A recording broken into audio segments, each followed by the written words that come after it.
Right.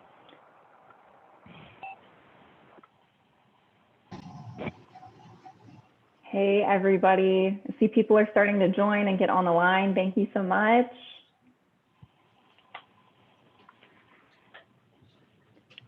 Let's see. Hey, Jenny, thanks for being here. Hey, Dietmar. Can you hear me? Hello. We sure can. Thank you for being here today, Dietmar. Okay. All right, thank you. Of course. Hey, Lindsay, thanks for being with us today.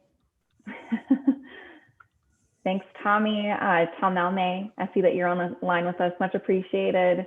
Let me see who else we've got. Hello, Darby. Devin's still getting connected. Hello, Chris with CRPC. Thanks for being here with us. And Chris and Marvin, thank you for setting the tone there. Please put your name and your organizational affiliation in the chat pod as you have time. Welcome, Ryan LaRousse. Welcome, Mike Inlow. Hello, Aaron Schilling. Thank y'all for being here. Oh, hello, Jennifer Branton. I think I might have missed you. I'm trying to find all the folks I haven't said hello to yet. Got a couple of folks getting connected to their audio, but we should have some more rolling on. Thanks y'all for being here. Let me see. I'm going to go ahead and keep taking notes on who we've got in the space to see if we can get started.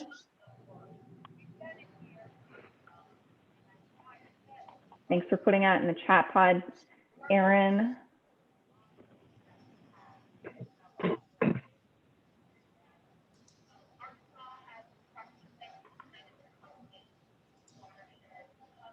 Hey, Rachel, this is Kevin. I was just going to let you know I was on.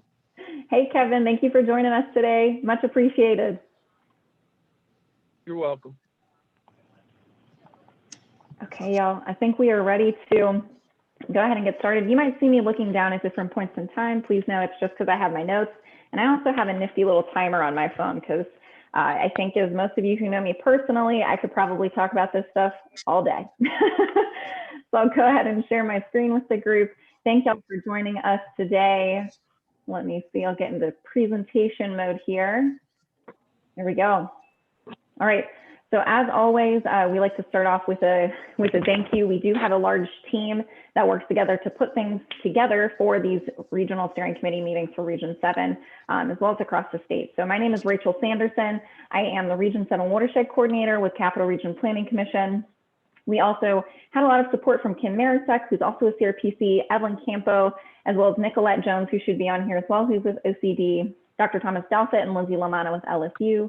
We're also going to have Steve Piku on the line with us today with adaptation strategies, Lindsay Cooper with the Governor's Office of Coastal Activities, and Kevin Crosby and Tom Malme, who are with Ouachita Parish. So we, as a reminder, always go over and start with our agenda. So it should be sent out to everybody.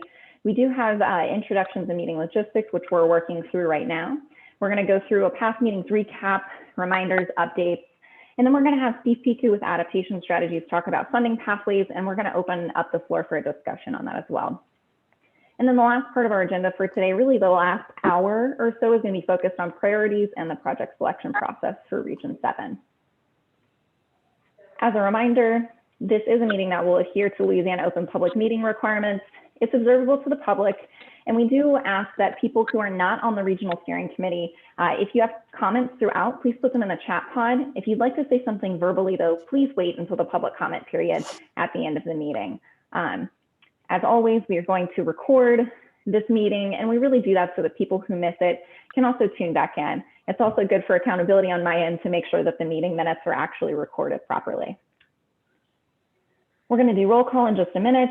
And just a reminder that all comments made in the chat pod are technically written public comments, and we do share those at the end of every single meeting. They'll be in the minutes. We would love to see your faces if we could. I also know today is very dark outside and raining. I'm looking at my window right now. So we also understand if you're just a little sleepy today and want to keep your camera off, that's okay too. So we're kind of switching up the order of things a little bit today to make sure that some of our folks who have updates can get their updates in. So we're doing the introductions as well as the roll call a little sooner. So I've been trying to keep track of our steering committee meeting members as they come online, but I'm going to go ahead and start roll call. So do we have Mike Inlow and or Ron Savoy with Ascension Parish?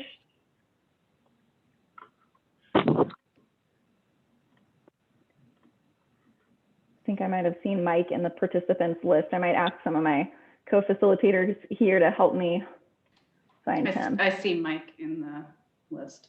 Perfect. All right, we acknowledge that Mike is here. He might be tied up for just a moment. All right, what about Tom Stevens and or Fred Rayford with East Baton Rouge? All right, I'm not hearing anything, but if one of them hops on late, we will make sure that is recorded. What about James Stewart and or Joni Stone with East Feliciana? All right, don't have them today. And I think I saw John Clark with Iberville. Are you on the line with us, John?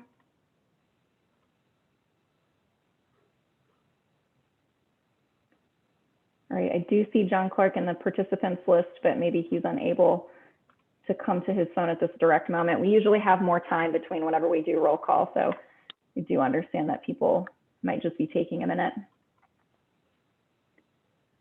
All right, I know we're not going to have Livingston Parish today.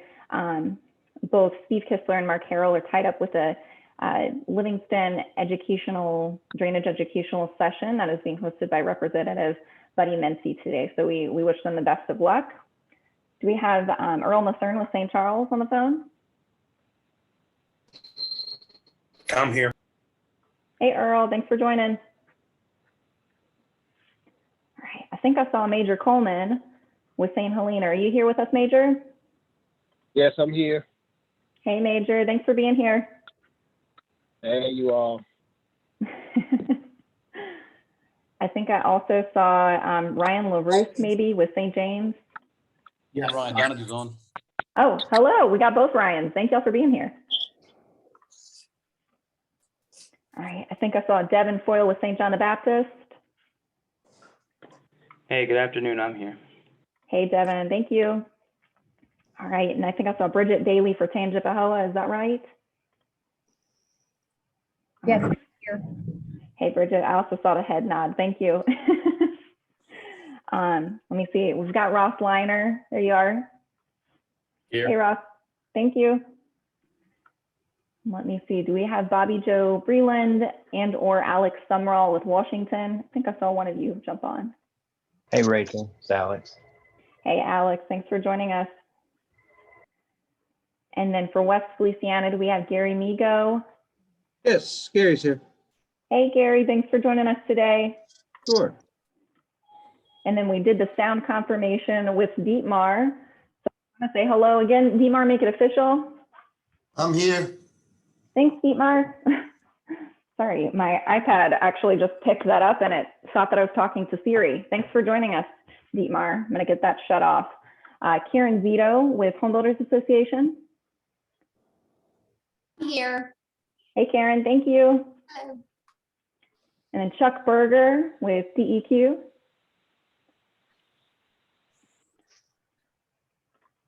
Oh, I was just talking to Chuck a minute ago. I know he's definitely on the line. Maybe his audio is being weird. Okay. And then Ronnie Carter with Pontchartrain Conservancy.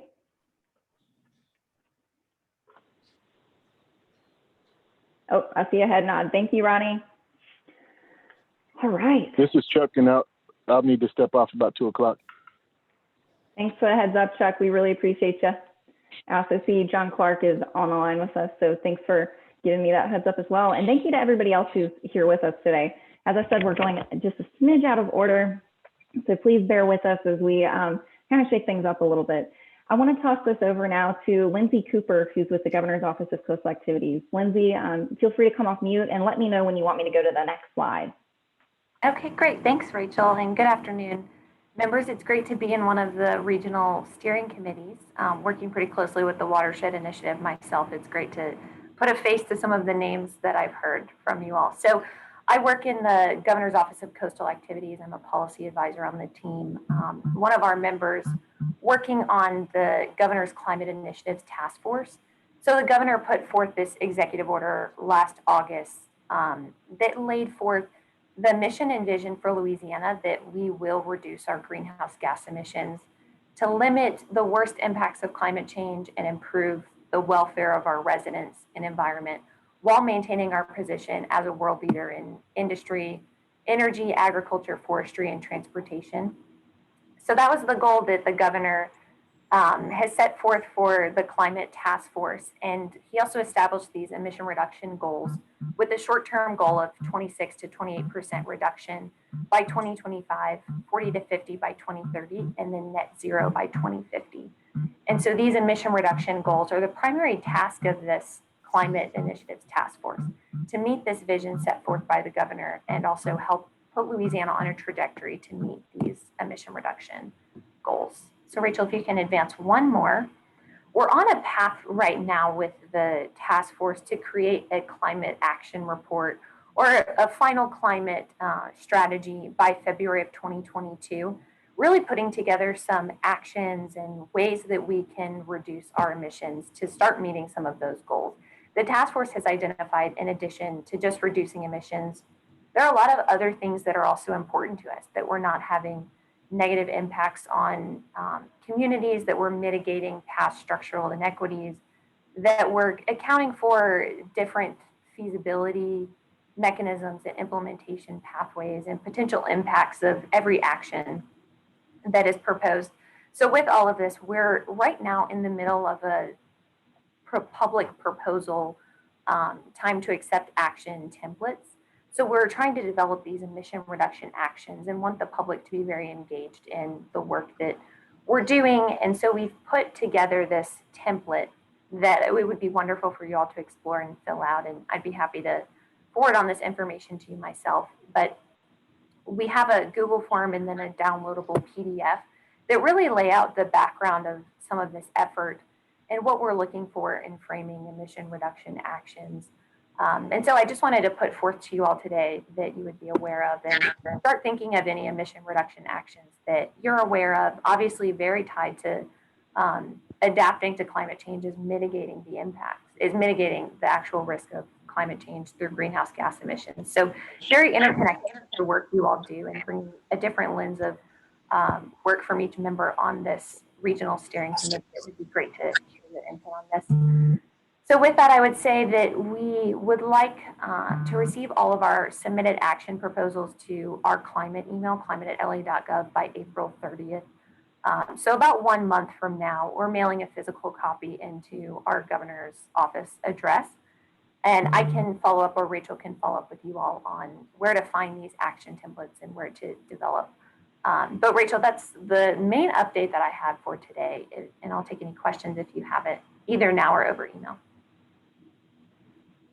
Great, thank you so much, Lindsay. And we are working to get some of those different links in the chat pod. So the link to the direct executive order that Lindsay had mentioned that established this work, because we know on this previous slide, the executive order in the upper right-hand corner is a little tiny. So we want to make sure that people can actually see what that looks like. So if some of my co-facilitators, if you can find that document and be able to copy and paste the link to the Climate Initiatives Task Force.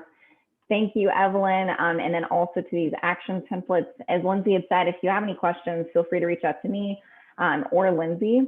And I think really, I just want to reiterate what Lindsay had said, which is kind of, you know, we're really living in this world where a lot of things are interconnected. And I think one of the things that these two efforts, Louisiana Watershed Initiative and the Climate Initiative Task Force in particular, has in relationship to one another is that we're really trying to think strategically about how do we really envision a future in Louisiana in which we have less flood risk, in which we're seeing less impacts over time, right? And of course, our conversations here are limited to flood risk, but just want to make sure that I'm also communicating that overlap that I see to y'all.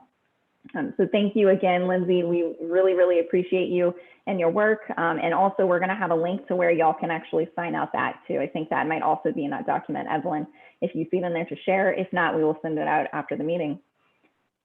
So I said we were going a little bit out of order.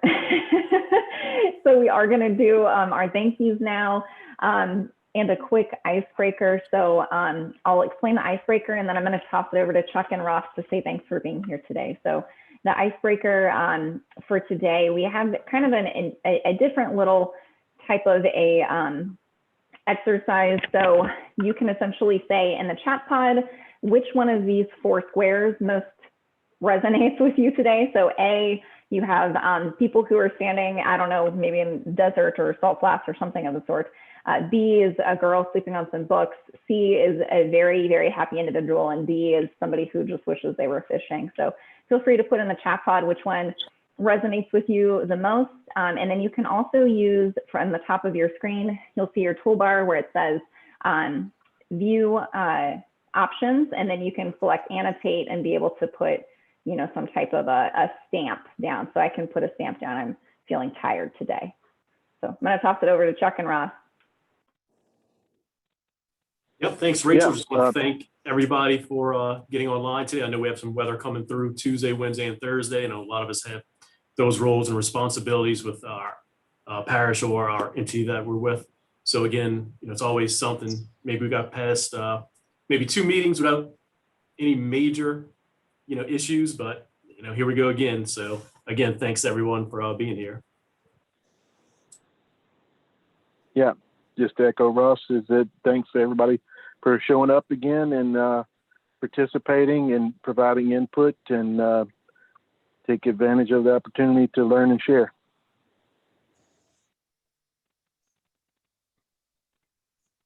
Great. Thank you, Chuck and Ross. And as always, just a thanks from me as well. We couldn't do this work without y'all. I'm seeing some really great responses in here too. A lot of people want to be gone fishing. A lot of people want to be asleep, which makes sense, I think, with this weather. And then also Karen Zito, I appreciate yours. You said C, because you're getting a lot of things done today. I will try to tap into some of your energy. Hey, Rachel, So I just thanks, wanted Cal. to let you know that I saw Tom Stevens had logged in from East Baton Rouge Parish while Lindsay was talking. Thanks, Kim. Welcome, Tom. And I see Bobby Joe's on as well. So thank y'all for joining here. I've got y'all marked down for attendance. Oh, and I still got an annotation here. So as a reminder, we do have shared agreements within the space. So essentially that's just how we are going to be interacting with one another. So we are going to aspire to be brief and meaningful with voicing opinions. We are going to seek common ground and understanding, not problems and conflicts. We're going to consider what serves the benefit of the entire region. And then when presenting a challenge, offer a solution. And I do want to echo something I've said in the past, which is we use these for accountability with love. We're not trying to say, you know, if somebody isn't being brief, we say, well, remember number one. We're going to say, hey, no, I really value what you're saying right now. And also I just want to make sure we're giving people space because of the shared agreements we have. So don't use them as weapons, I guess. That's not the intention here. We also have the concept of an idea marina. So if our discussion kind of starts to go off track from the agenda today, we're going to have Kim Marasek in the background on actually recording that in the back of the slide deck to make sure that we're not losing track of that thread, because more than likely it's going to be something that's really interesting for discussion later on. All right, now we're going to go into the updates section. I know we started with Lindsay. Her agenda was very packed tightly today, so we needed to make sure that she got her time in, because that was an important update for y'all to fill out those action plan templates if you have ideas. We also have some guests from Ouachita Parish who engaged in some work with EPA. So we have Kevin Crosby and Tal Milne, who both serve different roles and have relationships with Ouachita Parish in particular. So the update is that we were approached by EPA's Office of Research and Development specifically to consider doing some work with them. And so it might look like a year's worth of capacity building. And so we've really been trying to hear from our friends in Ouachita, kind of what their experience was like. So Kevin or Tom, I'm going to toss it over to y'all to just tell us a little bit about your experience, what that report looks like. Yeah, feel free to come off mute.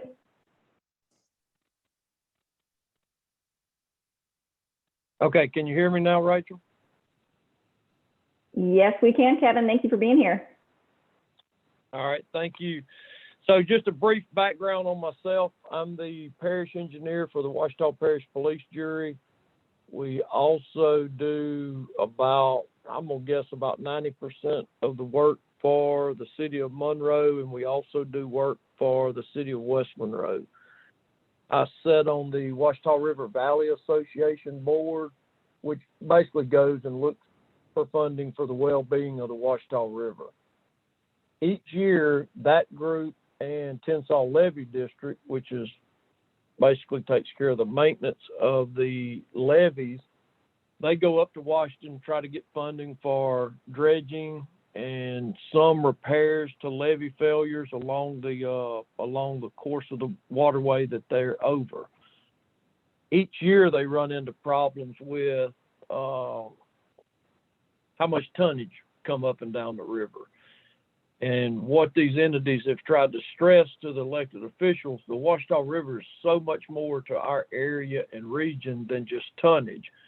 However, that's all the court has looked at historically in the past. The University of Louisiana at Monroe had, I'd say within the last 2 years, conducted a study of the economic impact that the river had on our region.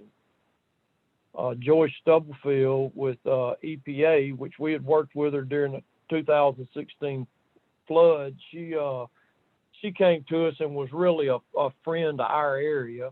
You know, they told us right off the bat, hey, our group doesn't have funding, but we can give you contacts and introduce you to the rest of the federal family. We didn't really understand what that meant at first, but as time went on, a lot of what everybody does day to day, it's all about relationships. That one has proved to be a very worthwhile friendship and relationship with EPA. So they came in and said, hey, you've got a study now for the economic impact. What do y'all think about? We'd like to do a study, I think the title is Deeper Look at the Ouachita River. So they wanted to look at what else does the river provide. We get the east side of the river gets drinking water from the river. We have both cities on both sides of the river has sewer effluent that discharges. I will point out downstream of where we're drinking water from, but anyway, we've got power plants that pull water, farmers, water sports, bass tournaments, all kind of things. So that they looked into a little deeper look at the river and generated a report. So Ouachita River Valley Association and All Levee District were both real excited because now we've got a study done by a university on the economic impact, and we also have a study by a federal agency when they go to Washington to look for funding that basically says, hey, the river's more than just tonnage. Here's all the things that the river provides or that the public uses the river for. So that's going to help them as they go to Washington and look for this funding. We've kind of got a complete package now to go up there and search for that. So our experience has, really went well. At first, it caused me a little pause. Being an engineer, the only dealings with EPA I've ever had before 2016 typically wasn't good ones. It was emissions or discharging. But Joyce and Rich Group, that they're not regulatory. They come in and do this type work. So I don't know if they're looking at doing a project in y'all's area but we had hesitations also, but I'm so glad we took that step, and it was basically the relationship that I had with Joyce that, just a trust deal, but it's proved very, very worthwhile. Thank you so much, Kevin, for sharing y'all's experience with that. It's to give the Regional Steering Committee just a little bit more understanding, and the report that Kevin is referencing, or one of them at least, Evelyn just put in the chat pod as well. But, we were approached by EPA to kind of set up some similar work. And so Joyce Stubblefield and then Rich Fulford, who's actually on the line with us today, came and said, hey, we were thinking about doing a capacity building project over the course of a year, and we'd be interested in working with Region 7. And so it's been really invaluable for us to hear about Kevin's experience. We are thinking and knocking around a couple of ideas with those folks, and we're really excited for our next conversation with the steering committee to be able to come to the table with something that's a little bit more fleshed out. So stay tuned on that. Kevin, just thank you so much again for your time. I know it was a last minute ask, and so we really appreciate you being here. As a reminder, y'all, Ouachita Parish is in Region 3. So Region 7, 3 and the other regions do talk on a fairly frequent basis. So if you have questions for Kevin, if you want to get in touch with Ouachita Parish about this work, please let us know and we'll be sure to directly connect y'all. And I didn't know, Rachel, I know we talked about several things yesterday as far as, you know, the Ouachita Strong is another good document to go back and look to. That was a resiliency effort that FEMA came in and helped with after the 2016 flood. So our parish was like the number 3 parish that was most affected by the floods of 2016 if you combine the north and the south flood. So with a parish like we got that doesn't have near the population as other places in the state, you can just imagine it was pretty devastating if we had the 3rd most damage. But we were able to, you know, come together. It's 2 distinct sides of the river. We do work on both sides, but I'm also, it was more my work with the Ouachita Parish Police Jury as kind of the overarching governmental body for Ouachita Parish. And we spent a lot of time working with the public, getting feedback. A lot of that on the front end seemed like a waste of time at the start of it, but we got so much out of that exercise to build that Ouachita Strong document, and now FEMA is using that document nationwide as far as a resiliency kind of a template for other communities to go by.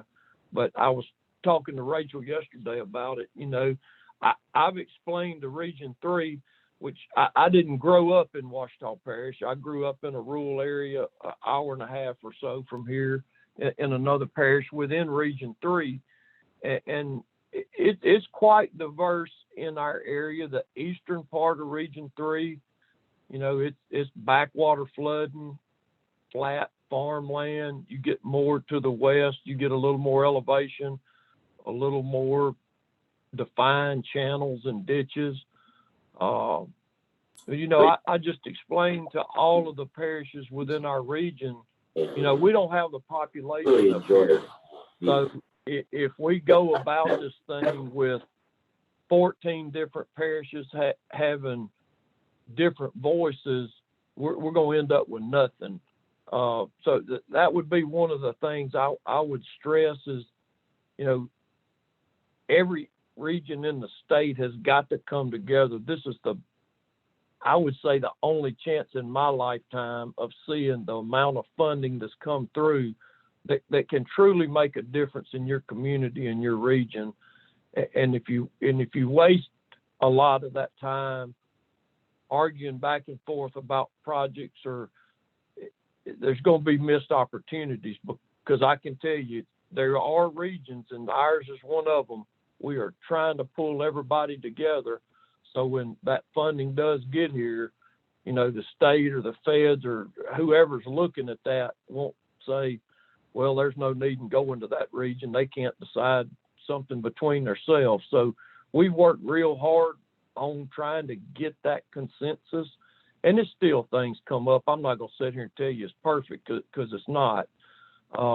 Because the drainage on the east side of Ouachita River, whatever you do over there, will not affect the west side of the river whatsoever as far as drainage, but it will in other areas. So, and we've got an area at the south end of our region. If a drop falls in the north part of the region up here where we're at, it's coming through his backyard. So, and he's been at every one of our meetings, and he's always, you know, said, all the water comes through us. Y'all stop building.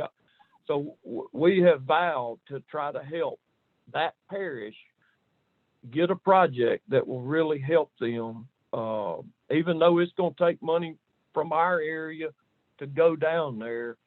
the other parishes, just felt like that was the right thing to do, was to help them get the water off of them also. So I just wanted to share that. I know that wasn't what this was about, but I just wanted to share a little bit more about some of the conversation. Rachel had asked me several questions yesterday, and I tried to go through what this region had went through and is continuing to work through on this watershed effort. Hey, Kevin, this is Ross, chairman for this region. And I just want to say thanks for, coming in and taking the time and, giving your experience and your testimonial to FEMA, EPA, and, your experiences with your region as well, trying to set it up. It's, something that we're experiencing here as well. So again, just from the RSC, I would just want to say thank you.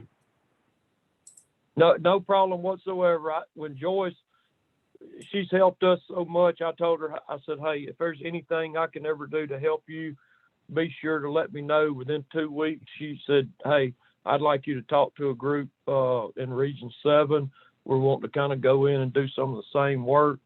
And then that call yesterday led to this call. But I told Rachel, I don't mind driving down there and meeting with y'all's group. I just think it's too important for the state of Louisiana to get this amount of money from the federal government and not be able to use it as the wisest way we can from an overall state. We realize that very little in the big scheme of things will probably come up here.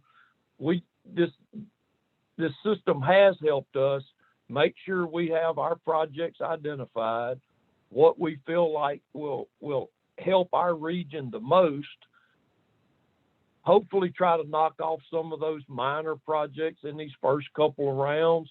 But mainly what we're waiting for is this watershed initiative to get the actual study done. That's something we're really lacking.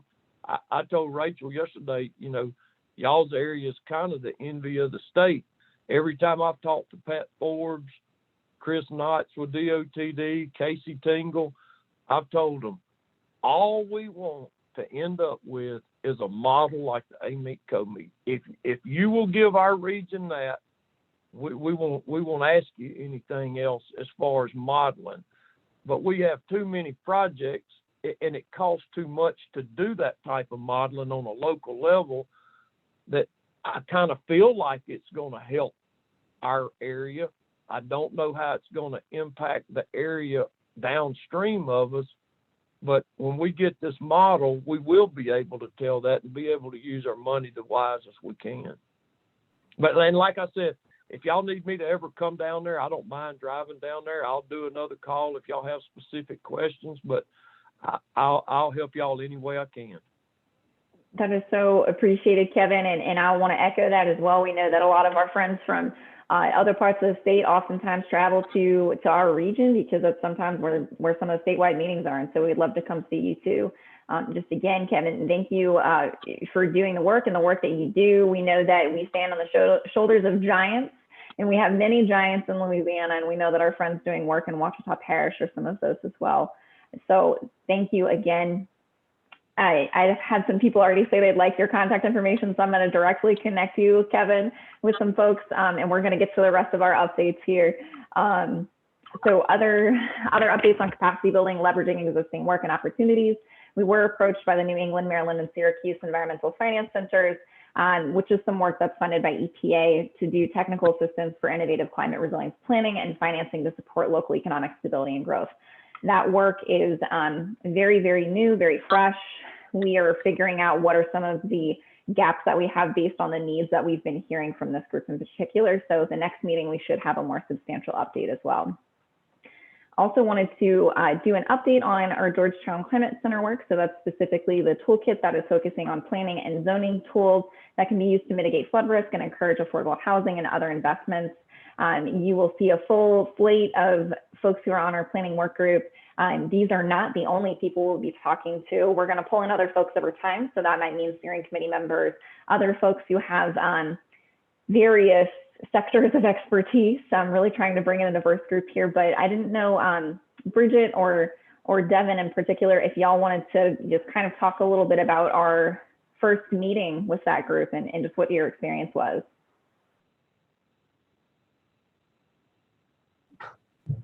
Hi, Bridget. Yeah, our first meeting, I think, was a very good meeting. It was more or less an introduction to what we'll be looking to work towards, and working with the group that's going to be pulling together like toolkits for use for the region. And I think they wanted some boots on the ground involvement as well, saying, you know, from the policy side to the delving into development side as to how we as local agencies interact with the general public and move forward from day to day. I know that earlier this week I actually had I think my phone call interview with some of those partners to get a little more information about how we operate from day to day. Great. Thanks, Bridget. There's going to be a lot of work coming out of this group. We are really excited. Georgetown Climate Center has some students that are doing some work to support this effort as well. So we'll have some interesting research too. Other updates, we are also pursuing a Restore Center of Excellence grant, assuming that we get good feedback on letter of intent, and specifically that's looking at migration patterns and the drivers of those over time across this region as well as the rest of the coast. So stay tuned. We will have a more substantial update next time.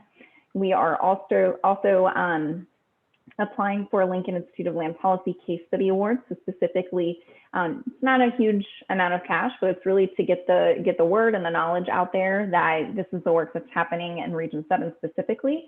And it's also an inquiry-based case study, so people can actually provide us with feedback. So we can hear from people across the country what are some strategies they've used as well. And just a reminder, we did apply for a Restore grant through NOAA. That was in December. We won't receive any feedback or updates on that application until June. So stay tuned. There's also some exciting speaking engagements that are coming up. So specifically on Thursday, we're going to be speaking with the Water and Planning Network on a panel discussion for water and comprehensive planning theory to practice. And that's with a couple of folks who are across the nation. You can register at that link there. Evelyn, I think you might have that link to place in the chat pod if you would like to. And so we're going to actually be leveraging and utilizing Dr. Thomas Dowsett and then Lindsay Lamanna's work in that presentation as well. So Region 7 gets a good moment to shine there. We also have a discussion called Daring Discussions, Losing Home, Finding Home, the Price of Climate Change in Louisiana. And that's specifically a discussion that myself and Jessica Dandridge, who's the executive director of the Water Collaborative, are going to have with the New Orleans Healing Center. It might be live streamed as well, so we'll keep you posted on that. It's also been accepted for an abstract submission for the AWRA's 2021 Summer Land and Water Specialty Conference. Big shout out to Dr. Dowsett for putting together that proposal. That's actually going to have Region 7 featured, Region 5 featured, so Acadiana Planning Commission, the state, as well as Dr. Dowsett's work, of course, and Lindsay Lamanna's. So we're looking forward to that, and we're waiting to hear back also from the At What Point Managed Retreat Conference. We wanted to do maybe take a couple of minutes here until about 1:40 to hear any open updates from our steering committee members. So if there are things that are going on, events that you would like to share, please feel free to share those. Folks who are not regional steering committee members, feel free to put any of those updates in the chat pod.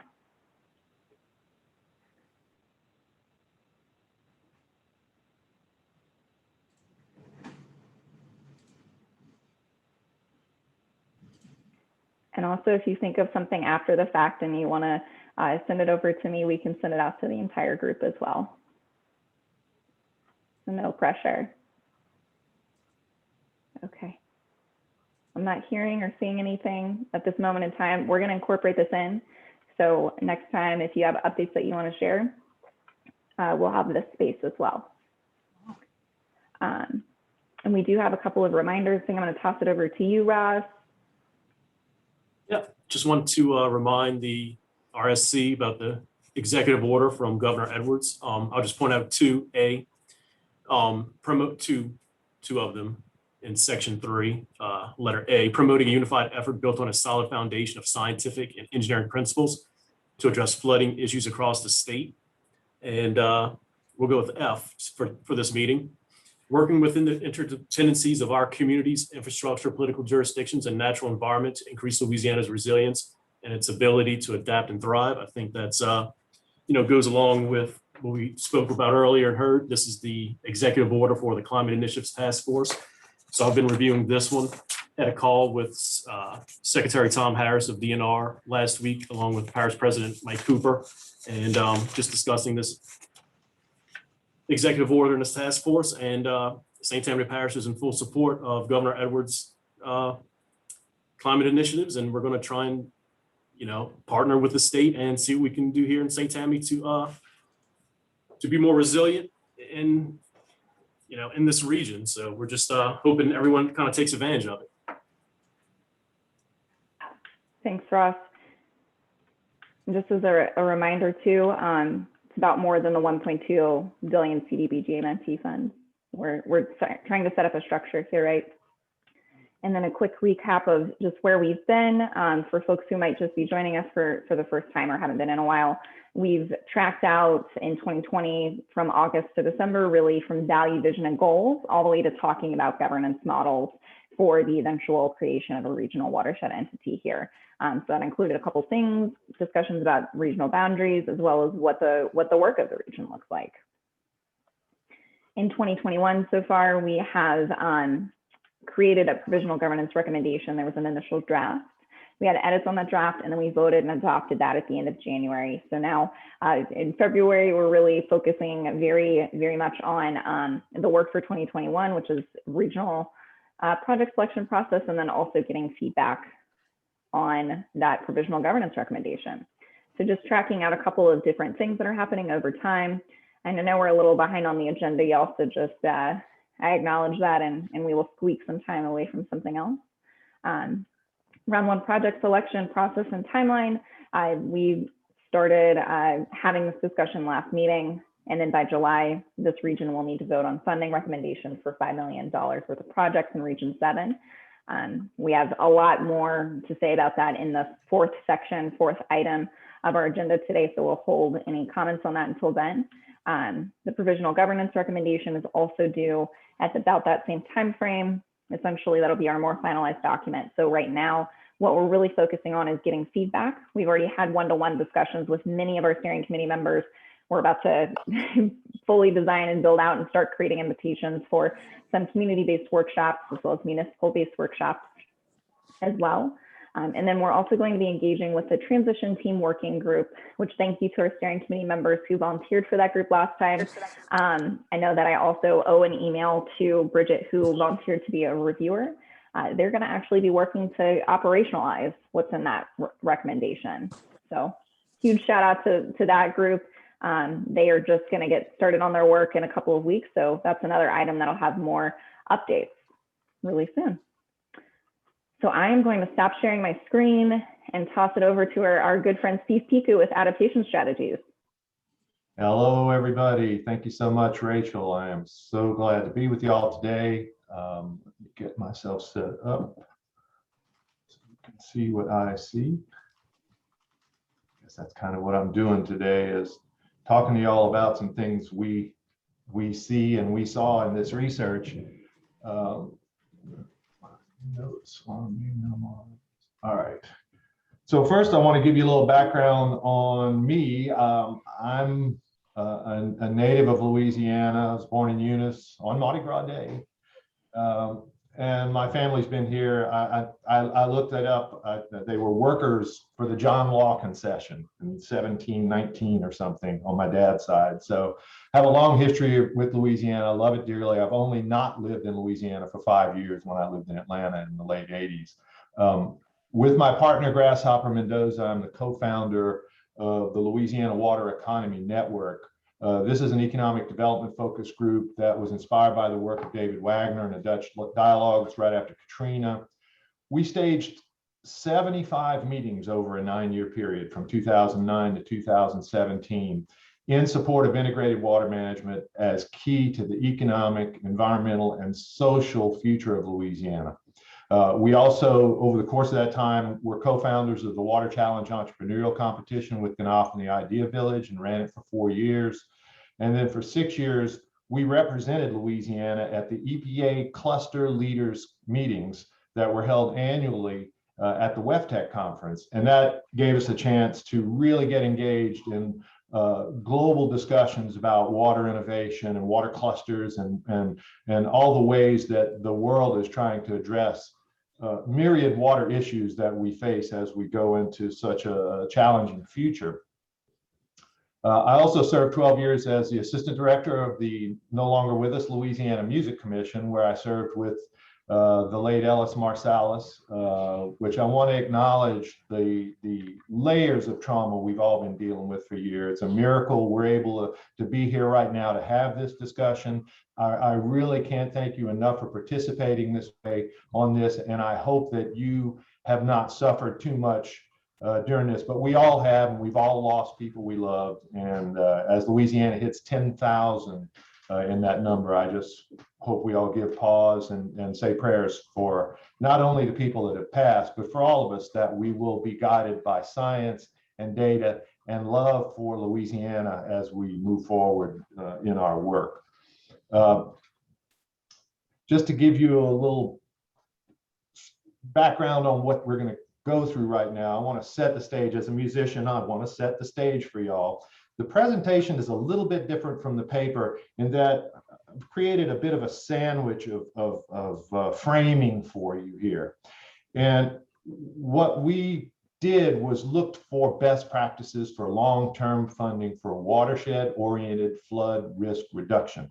It's a mouthful. Not a lot of places are doing what we're doing. Some are. We're really at the forefront of something here in taking this systems approach to dealing with our flooding, but also to deal with our water. And this is where I think the magic is in focusing on the water with a different perspective and a much broader and powerful perspective that will help you think through how to address not just your funding dilemmas, but how to address all of the things that water is doing for you and doing to you, because water is a very special resource. I mean, we call it the most precious resource on the planet, but it's one of many, but it is the one that's so powerful that too much or too little can kill us. It's 4 billion years old. The water that's in our bodies, it makes up 70% of our bodies, has coursed through the cells of countless living things throughout the millennia, connecting us across all time to all the life on this planet. And I like to describe it as sort of getting right with water. When you understand and respect that the water in your body is 4 billion years old and the atoms that make up your body are as old as the universe, it helps you frame things from a perspective that is much deeper and profound. And this is profound work we're all doing. So it's important that you stay connected to this and recognize the power of water, but appreciate it as well. And in appreciating it, in doing this research, and this has been a long-standing thing, I know Mark Davis over at Tulane has addressed this a lot. We don't value water. We don't always measure it. We don't always take care of it. We don't always make sure we've done the right thing with it. Our mechanisms are very fragmented and very scattered about. We have so many districts, so many boards, so many commissions, so many agencies, all of which have responsibility. And it's nobody's job to know all of this stuff. It's a burden to know a lot of this stuff for many of us. It can really make you crazy. But it's a powerful moment for us because we're looking at water as a system of systems. And we're trying to address it in a way that is going to create the longest term benefit for us all. And we can't do this if we don't work with the water. As David Wagner and the Dutch have always said, we have to learn to live with water. We like to say we need to learn to live and work with water. So what I'm trying to set you up for at this point in the thing, in this presentation and in this paper, is to be prepared to attract and receive money.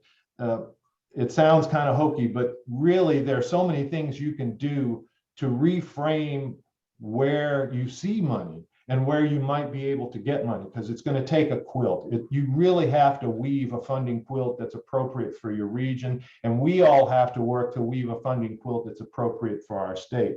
And ultimately, as we work to be flood ready, we're actually making ourselves fund ready. So I did my thesis work on Louisiana's water cluster. What is it? How does it compare to the world? And it was a really wonderful deep dive into what's going on everywhere I could find: Israel, Europe, the United States, Asia. There were so many fascinating things going on because humanity is collectively dealing with the same issues we're dealing with here in Louisiana. And there are a lot of brilliant people out there doing incredible work. And what I learned in doing the research was that water has absolute power over us. And no matter how we address dealing with water, we're spending money. And if we're spending money, we need to treat that money like a foundation, like bricks that we're using to build our future. And water is an asset. It's not just a threat. Most of the ways we've dealt with it, and in fact, the funding for this program deals with water as a threat. But we really need to look at water as an asset because that's where we're going to find the most value. However, by trying to look at it entrepreneurial, even as a threat, we open up all kinds of doors of possibility for the growth of small and large businesses across the state. Every region has its own unique set of circumstances, its own unique set of assets, whether it's educational facilities or key businesses or parks and recreation areas. All of these things need to be woven together in a celebration of water and a celebration of our ability to be restorative with that water and restorative with our landscapes. The Louisiana water economy is really basically the Louisiana economy. When you look at all the sectors, we came up with 7 sectors that we identified, and we did a paper in 2017 focused on what steps we could take to build the Louisiana water economy. These areas are critical. And when we talk about funding, we need to have all of these sectors at the table. We need to identify who are the water leaders in these sectors in your region and across the state. And we need to convene and really bring the power of these economic assets together to help us address these things that we're trying to do right now. So this is sort of the framing I'd like you to think of as we go on a funding journey and see what we identified as best practices in other areas are and that we think could be applied here. But think about the potential of the water economy in your region.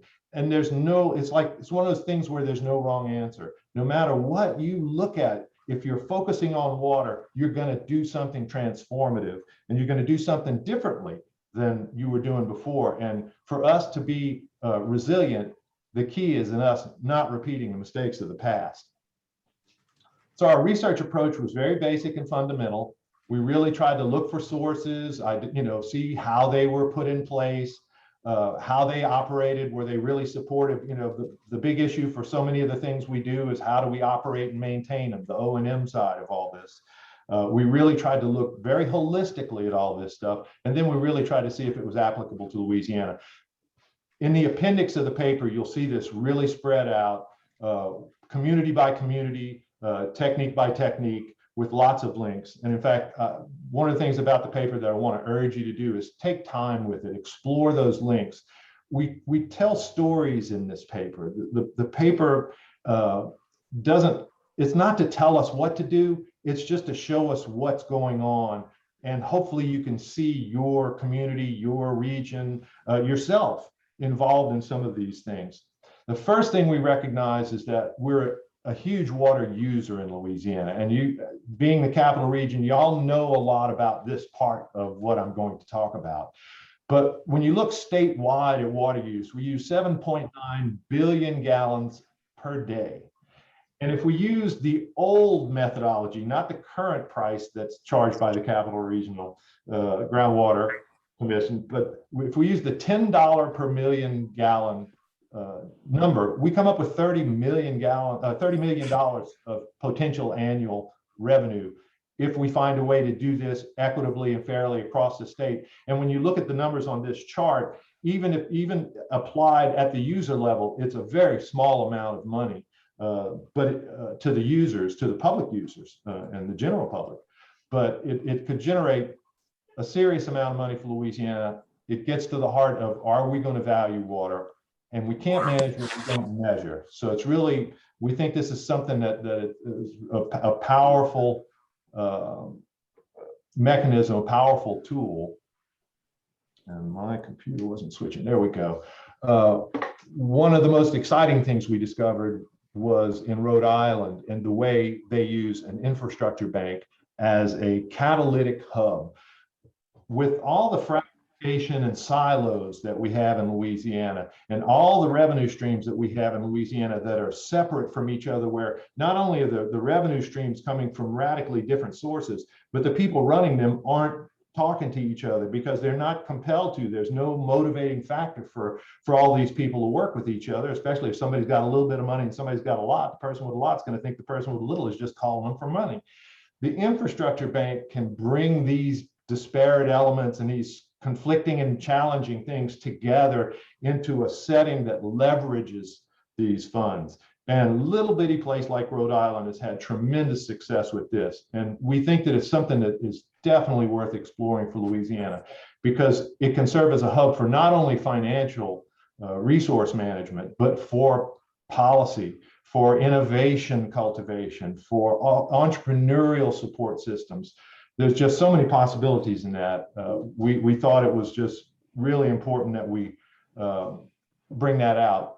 We weren't going to delve too deeply into bonds because they're a debt mechanism, but when we looked at them and saw not only what people were doing and how it's one of the fastest growing investment sectors in the world, we found Louisiana was actually doing this.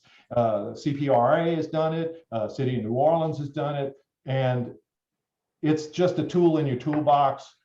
We think it's worthy of exploration. When you know you have money coming in, you can use this tool, but also you can use this as a public partnership bridge, and you can create performance-based criteria within these bonds, which is a big motivator for a lot of the people in the investment world who are doing socially responsible investing.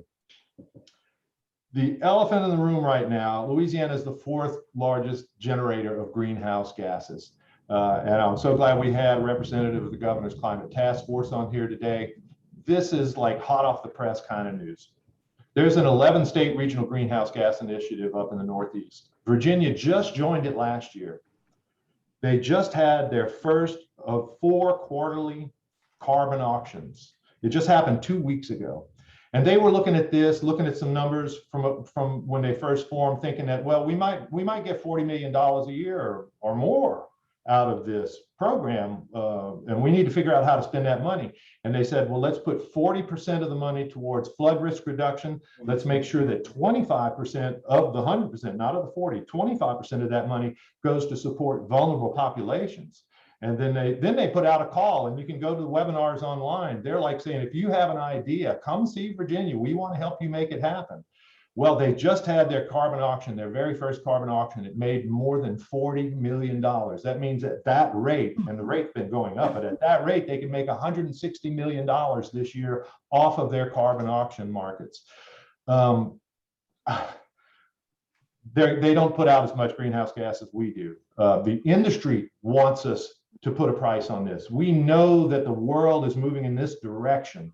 The polluter pays model has been around a long time. It's how we got rid of acid rain. It's how we've addressed a lot of our water quality issues over the years. So this is a mature system. It's easy to plug into. It's a responsibility of the state to move in this direction. But the news is really good. I encourage all the folks working with the Governor's Climate Task Force to look at Virginia and see what we can do. Property and sales taxes, obviously the hard thing to talk about for most people, although I was really excited to see that literally every drainage proposition on the ballot last week passed. Wow, how exciting is that? But when we talk about sales taxes, Louisiana is the #1 state dependent on sales taxes, and Vic Stelly just passed away. It's because we rescinded the Stelly tax plan, and it pushed us into an emergency situation that really fundamentally we haven't gotten out of with the way the state funds itself. And those are bigger picture issues that I hope we address as good citizens. But when we look at property taxes, Louisiana has the 4th lowest property taxes in the country. Now, our tax bases are challenged because when you look at not just the poverty rate, but when you look at the ALICE score, the asset limited income constraint, which is just a little above poverty level, which makes up something like 30% of the population of most of of the regions. We don't have a lot of room to push this, but when we do, the results can be much bigger than they've been in the past. One of the newer districts is the Bayou Vermilion District. They've set a real high bar for what you can do with that money. And they've set up educational resources that go way beyond just helping the public learn more. They're doing front yard initiatives. You know, in a hydro, what was the word? Hydro engineer. What was the word that he used? That Will Norman used when in y'all's presentation in December. Hydro modified system where almost none of our systems are fully natural. The watershed begins with you. It begins in your house with the products that you use when you take a shower and wash your clothes. It begins in your yard with the things that run off of your property. And the sooner everybody gets that sense of responsibility for that and understands that and cares about that and thinks, and they do this really well up in Minnesota. They teach people that what they do on their yards and fields in Minnesota is what we got to swim in down here, what we got to drink here in New Orleans. The potential for what you can do with a property tax, with a millage, to do watershed management in a broad way is really powerful. They're doing really incredible litter management at the Bayou Vermilion District. And I don't know if y'all saw the Louisiana Public Square on litter recently. There is a link in the paper. In fact, the word litter is literally linked to that show. I encourage you to watch it if you haven't seen it. We all have to deal with the volume of plastic debris, non-biodegradable debris that's in our waterways. It exacerbates flooding and it threatens the viability, the bio-viability of our systems. And we really can use these property tax driven districts to do so much. They're actually building a LELAP certified lab visitor welcome center at Vermilionville with this money. We just think the world of what they're doing and hope that they continue to shine a bright light for everybody. Public-private partnerships, we all hear a lot of talk about this. There are so many tools in this toolkit that you can take advantage of this. And this goes back to the Louisiana Water Economy Potential, where you can use participation by your local industries to help you. But there are also other tools out there that you might not know about. For example, the story we tell in the paper about Milwaukee putting out an RFP to do a major green infrastructure project. The company that won the bid literally put the money up front and is getting paid on the performance on the gallons of water that are managed by the green infrastructure systems that they're building up there now. So there's a lot of flexibility in this if you use your imagination, and also there's just, you know, so many things you can learn about. And you need to know where all your mitigation banks are, your land trusts in your region. Y'all are blessed with a very active land trust in Region 7 and also several mitigation banks, one of which is was instigated by St. Tammany Parish. This was the only instance we found in Louisiana where a public entity was using the power of mitigation banking to do some preservation and conservation of critical headwaters. We want all the regions to know where all these things are. And in particular, there's way more than 100 brownfields in Region 7.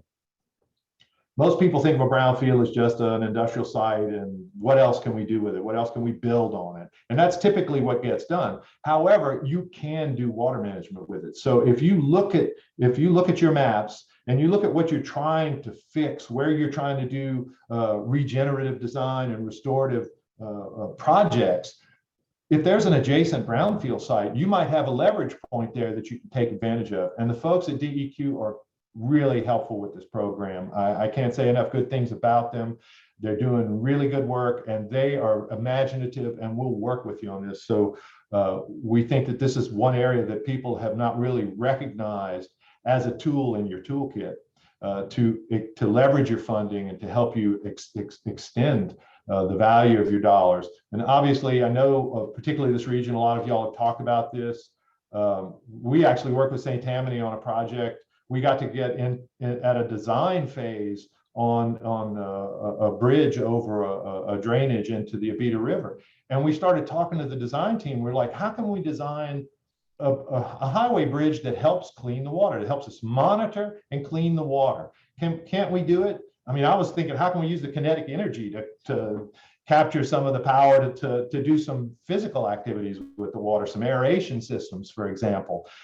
This is all possible, and DOTD has never been more willing to work with everybody on these things, and they have more tools than ever before to go over this. And I just realized something is missing in the slides. I didn't get into stormwater fees. Did I skip it somehow? Aha. I missed this one on my slides. I jumped over it. I'm sorry. This tool is what EPA considers to be the most flexible and equitable tool in your toolkit. It's a tool that's mainly applied at the municipal level. Stormwater utilities are basically a monthly or annual fee that people pay, and it's not even a lot of money. It averages about $6 a month, or $30 a year, $50 a year, $60. It depends on the community, but it's based on impervious surfaces. Often they'll use a residential unit as a measure, and then for commercial operations, they'll multiply that by the square footage and arrive at the fees for the commercial operators. This gives you predictable monthly income to directly fund stormwater management. And have a picture of a clogged storm drain here in New Orleans. The number one cause of clogged drains in New Orleans is leaves. Well, if we had a system, which we don't yet in New Orleans, of municipal composting, those leaves would be gold. And they are gold because we're trying to restore a living landscape, and we keep taking all the ingredients away from it, or concreting it over and smothering it. The stormwater utility mechanisms are really, really powerful. The examples we use in there, missing from this is Tulsa, which has a whole range of flood risk management systems. But Nashville, Tennessee, a big city, just instituted this not too long ago, brings in $34 million. Well, Nashville, North Carolina, a little bitty town of 5,500, is bringing in $140,000 annually to run their stormwater department. We highlight in the appendix the town of Plaquemine, Louisiana, and I really hope y'all click on the link there, because it's a really inspiring story about how their one town with a one street sweeper and some people with a little vision have helped connect people to the watershed and built a sense of pride amongst the community. And it's making it easier for them to do this. And this actually connects to this. So I'm almost glad that I skipped over it, because when you look at who your partners can be, and I know that in Baton Rouge, you have so many opportunities, and in the Florida parishes, you have so many opportunities to partner with organizations. But and I know LWI is working on a hub to provide more information to us. In New Jersey, a statewide economic development organization partnered with some large environmental organizations to create a very robust stormwater utility resource center with the policies and all the steps you need to take and all the resources and guides and everything. It's really powerful. Milwaukee, on the other hand, looked at water as an economic development asset and has built the Water Council has built a whole water campus where every building on the water campus demonstrates best practices in stormwater management. And even on the inside of the building, they see every plumbing fixture as an opportunity to apply innovation. And they are not only trying, they are successfully attracting businesses from around the world to co-locate in their water campus to grow their businesses. They branded themselves the Global Freshwater Center, and they've succeeded in doing that. And we meet with them at the WEPTEC conference annually, know these people well. The vision that they applied themselves to was very powerful. And again, they looked to their natural assets. They were a center for breweries because they're on a freshwater lake, right? But they also were the world's largest manufacturer of hot water heaters and one of the world's largest manufacturers of meters. And those CEOs, and I've met the CEO of Badger Meter, they're passionate and driven about the power of water to transform the economy of Milwaukee and Wisconsin. this is really my work at the LSU Ag Center, and I'm sorry I neglected to tell you all that in my bio. My previous job was as an extension agent with the LSU Ag Center, where I was promoting hurricane ready building certification and resilient building science. The green economy too was also a big part of my work. I was doing economic development work, which is all what I've done in all my 16 and a half years of public service with the state of Louisiana. I focused on these broad, multifaceted economic development issues. If we build disaster resilient buildings, we recover more quickly, we save more money, we have more money to invest in the future and in future resilience. And it's so important that we really get with these programs, not just because it's the right thing to do, but sooner or later, the insurance companies and the banks are not going to be as eager to loan us money and not going to be as eager to insure our properties. The other thing is that hazard resistant buildings are more likely to appreciate and strengthen the tax base of your community. So we really think that it's really critical that Louisiana develop a range of key building and development codes that are consistently applied and that will help us build a more resilient Louisiana. This all relates fundamentally to a fact that we don't always appreciate. Louisiana has been a naturally abundant state. We've taken it for granted. Growing up in the sportsman's paradise, I had woods I could run in unsupervised. I grew up on the Calcasieu River with a family camp there and really learned firsthand as a child growing up about the different clams in the water and the different types of water, the clams that lived in muddy places and sandy places, what a flooded forest ecosystem was, and how fish were spawning in some of these cutoffs and ponds that were on that I didn't see it when water was low. And these aren't just beautiful places. These are our assets. The environment enables the economy. And there's a ton of language and there are so many more tools coming out to help us recognize that natural capital is as important, if not more important, than any other thing that we try to develop, because our wealth springs from that and our quality of life springs from that. And so when we look at green infrastructure and nature-based solutions and ecosystem services and biodiversity and biomimicry, where we learn from nature how to do things, human beings are the only species that generate waste. And when we close loops on these things, when we try to mimic nature and when we try to make sure that our activities make a positive difference, we're actually building our economy.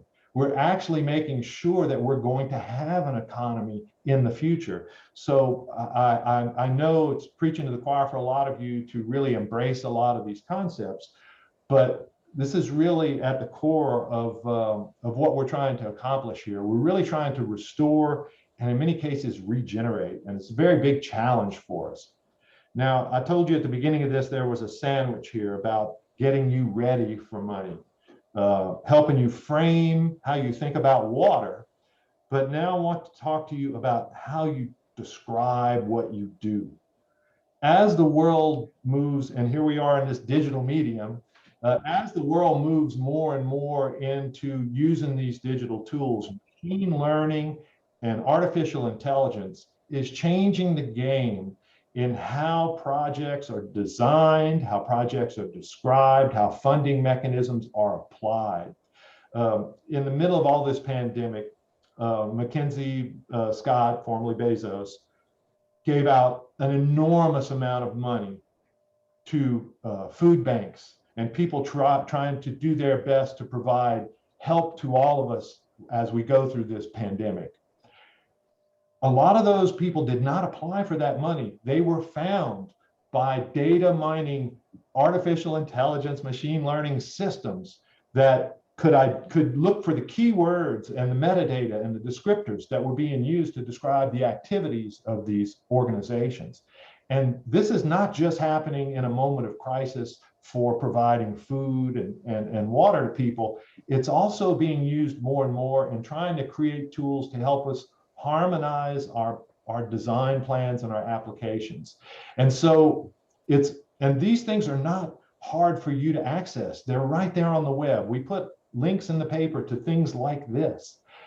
It doesn't matter whether you're in a town of 1,200 people in North Louisiana. It doesn't matter whether you're in Baton Rouge or New Orleans. These tools are at your fingertips.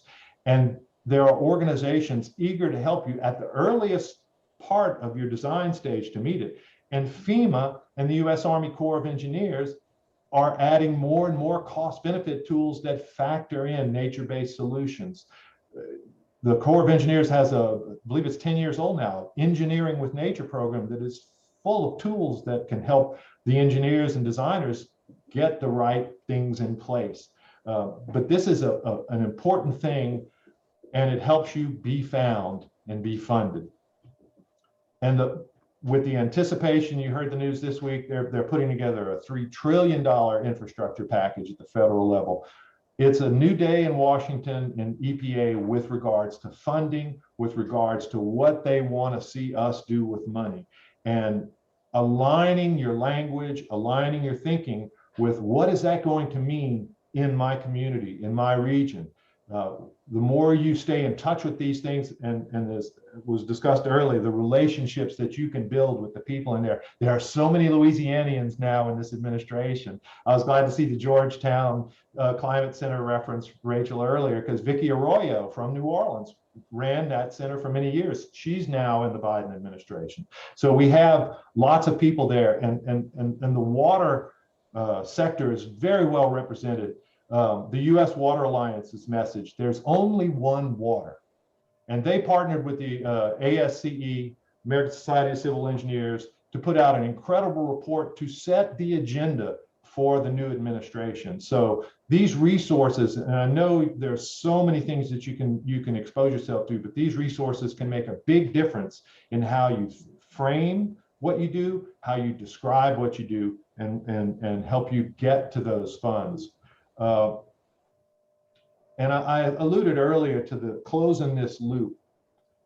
And this is the other piece of bread on that sandwich is to think about how we're doing things differently. We're linear thinkers in a non-linear universe. It's what gets us in trouble. And then we get all certain and definite about what it is we know in an era of uncertainty where the very act of observing changes what it is we're dealing with. The circular economy is a movement that started more than a decade ago.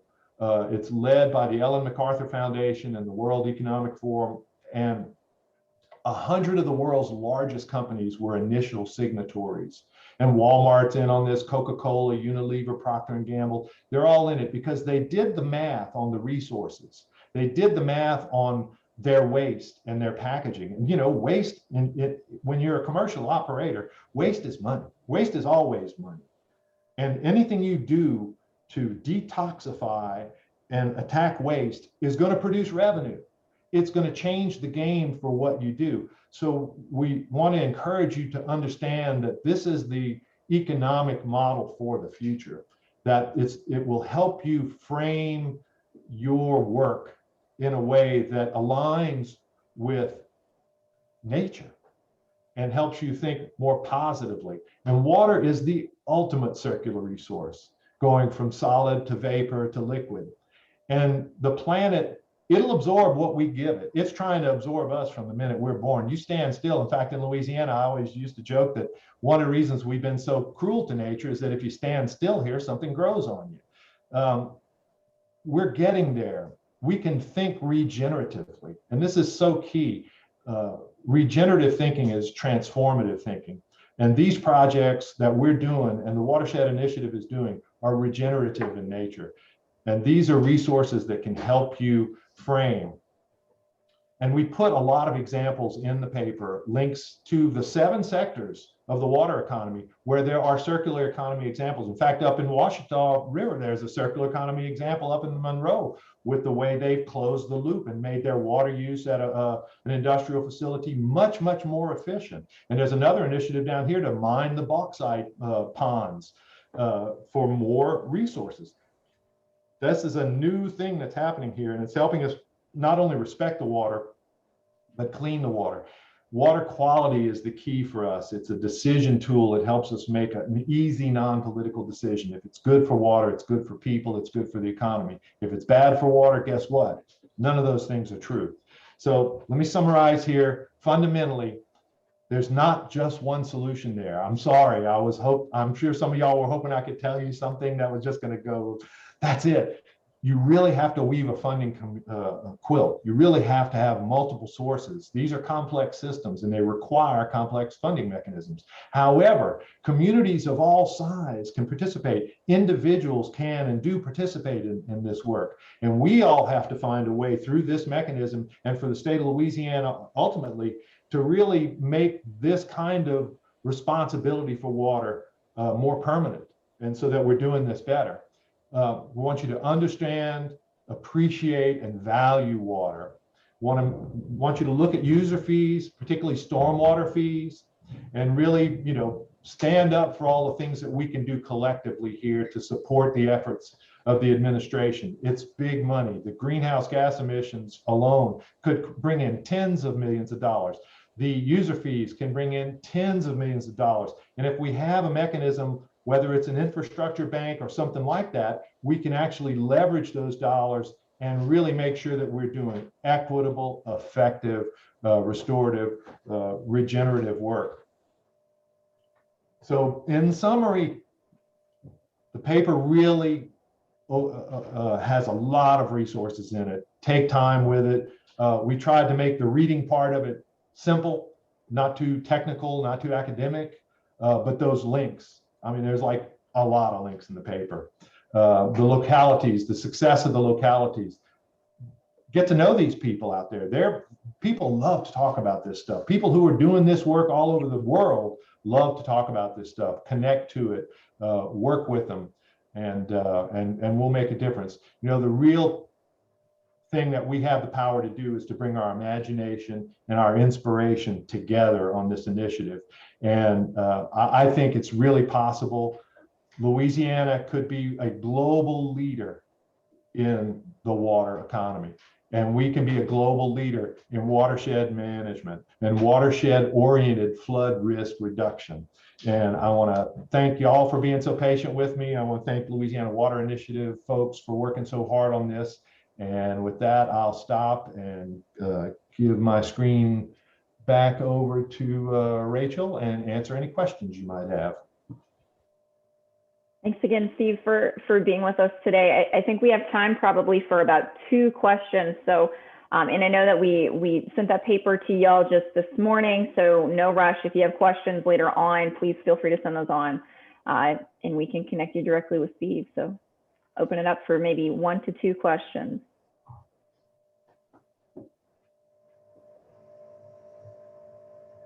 Rachel, can you hear me? I sure can. Okay, Steve, I have a question for you on the report. I noticed on page, I excuse myself, there's so much to read, I cannot read everything, We're looking at the document, I think it's an excellent document. I think your presentation is on the dot. I want to make a little comment here that in Louisiana, we have the problem of excess water. On a global scale, the problem is in reverse. It's shortage of water. Yes. That's why that is the next century challenge and war, maybe. I don't know.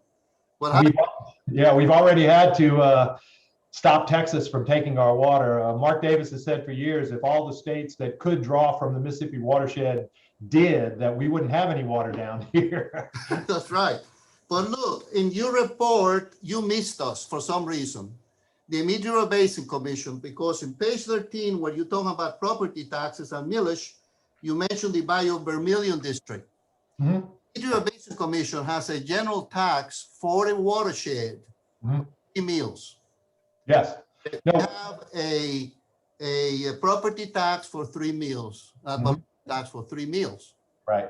So that's number 1. I wish it would be, it's too late, but It's not, I have to tell you, Dietmar, it's not a catalog. We didn't try to identify. Okay. I think the previous paper that was done that listed districts and things like that was really that kind of a list. We were just trying to look at some examples of what we saw happening that got us excited about future opportunities. So we didn't list all of the property tax-based watershed districts because the TESH has one as well.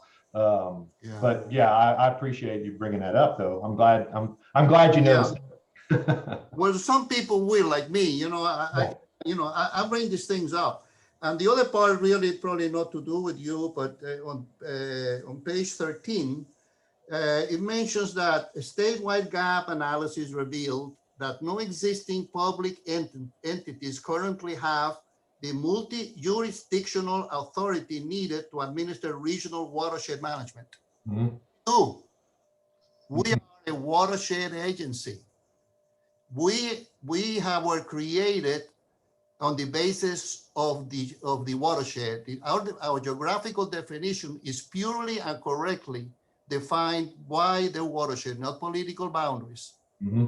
And the purpose of the 3 mil tax is to be the seed money for any type of activities dealing with projects or programs in this basin that will ameliorate flood losses.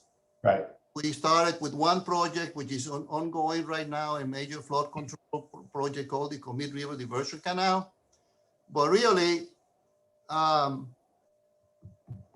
don't know who can, but I wish some corrections we made because, maybe we need to include other agencies, but well, that's a direct quote from the prior paper that LWI released. So that's what that's based on.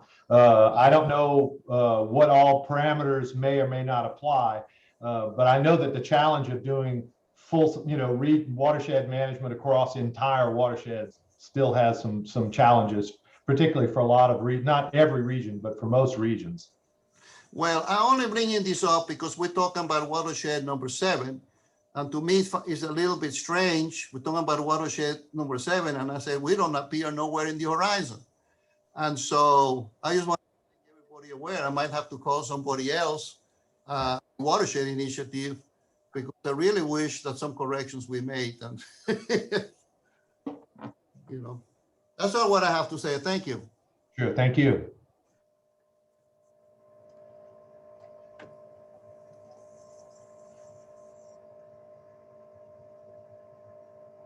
Okay. Thank y'all. Just pausing for a minute just to see if we have one more question.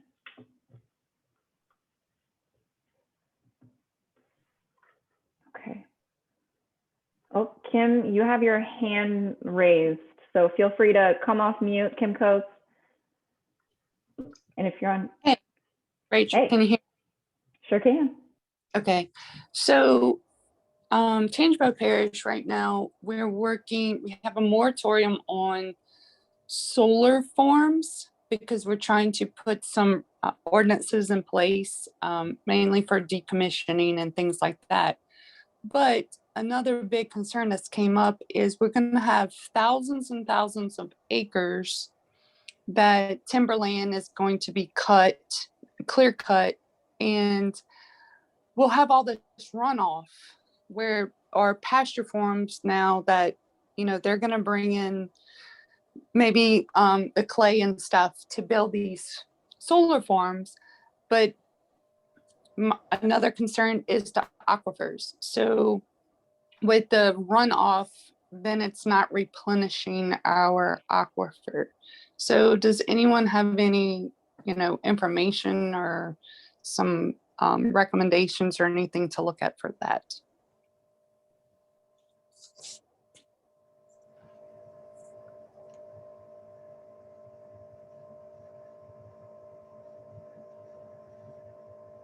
I don't have anything to offer there, Kim, but I've written that question down, and I'll see if I can find some folks who might have some ideas.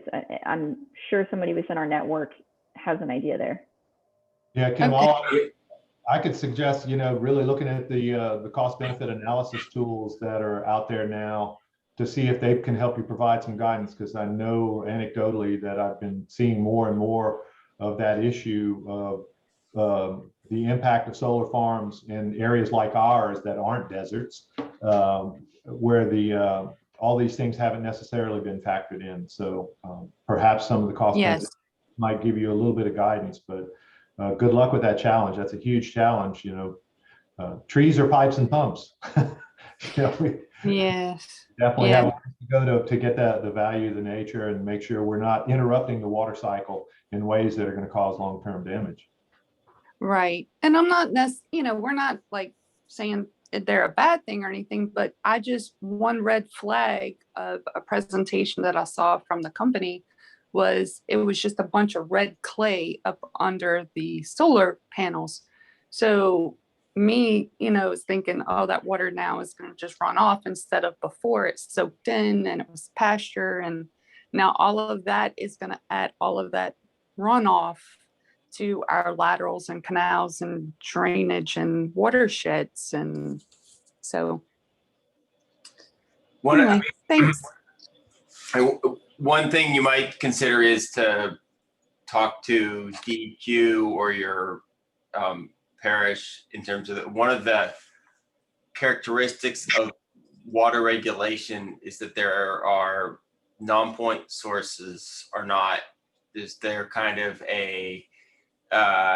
they're very situational and very state specific and very locality specific. And so something like that, with a connection to the presentation, is that in part we have trouble valuing activities that have externalities, and a resource framework such as the one Mr.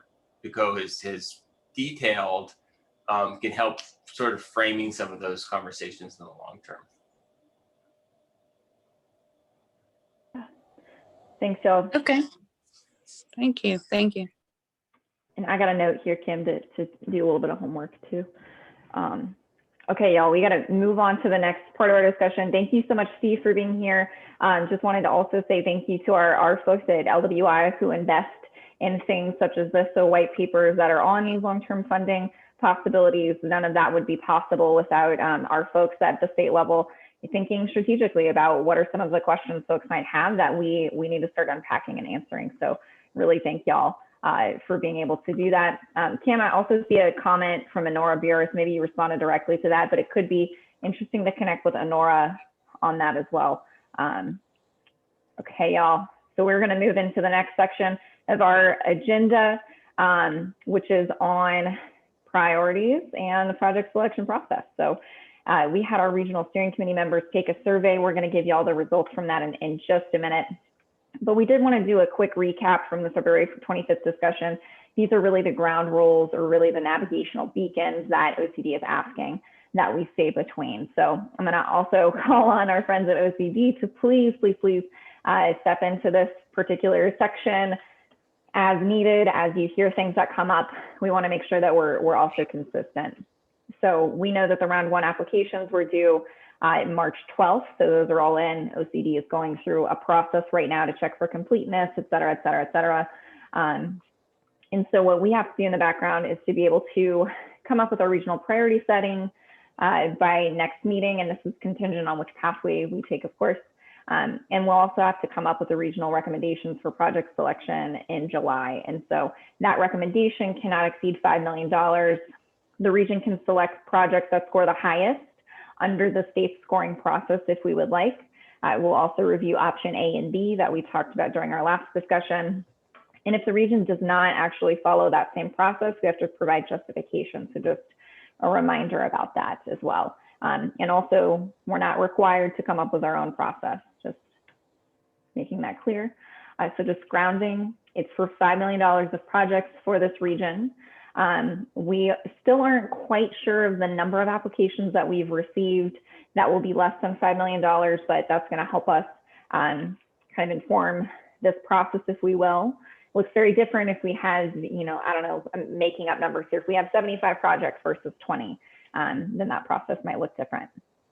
And just as a reminder, we did discuss those two options for the regional project selection process during our February meeting. Option A is to follow the state's decision-making process. I don't know why it says it twice there, but it does. Option B is to design a decision-making process that incorporates our regional values and goals. As a reminder, that requires a statement of justification. I'm going to pause here. Friends at OCD, Evelyn, Nicolette, do y'all have anything that you want to add to this? I think what you said, Rachel, is exactly right. What I would just remind everyone is, and y'all know this, this is a really important opportunity for a lot of parishes, jurisdictions, and entities. And so I just appreciate so much that this group, really does take that seriously every step of the way. And so thank you already for doing that. This is an important program. And one thing I just want to make sure we remember throughout is you want a process that is absolutely defensible, right? And so I know, again, you all have this in mind, but I think that's important at the end of the day, that whatever path you choose to follow has a clear process of how your values are expressed in the process to recommend projects for funding. So that's pretty much it. But thank you so much, Rachel. And of course, I want to help along the way. Any questions that come up, let's handle them. Thanks, y'all. Thanks, Evelyn. Y'all are also being your presence in these meetings are also navigational beacons in and of themselves. So I just want to clarify that too. Evelyn and Nicolette and the rest of their team is always here to answer our questions, and they've really, really, really been phenomenal partners. So just a reminder, there's two options and some of the pros and cons that we talked about last time. So option A, using the state's criteria. I'm not going to read all of these, but I'll pull out a couple. So option A, using the state's criteria, some examples of pros. It's a simplification of the process. That means that we can maybe spend time on other items. So for example, gathering information on how y'all's experience of round one in that application process went. That's just one example. We can spend our time doing many other things, but that's just one example.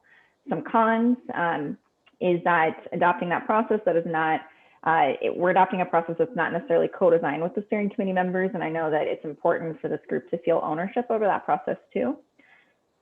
For option B, to be able to create a process that uses regional values and goals to shape our own process. Some pros of that, or one in particular, is the exact opposite. It's, co-designing that process between the RSC members. The cons of it is that I think there's two I'll pull out here. It's time consuming.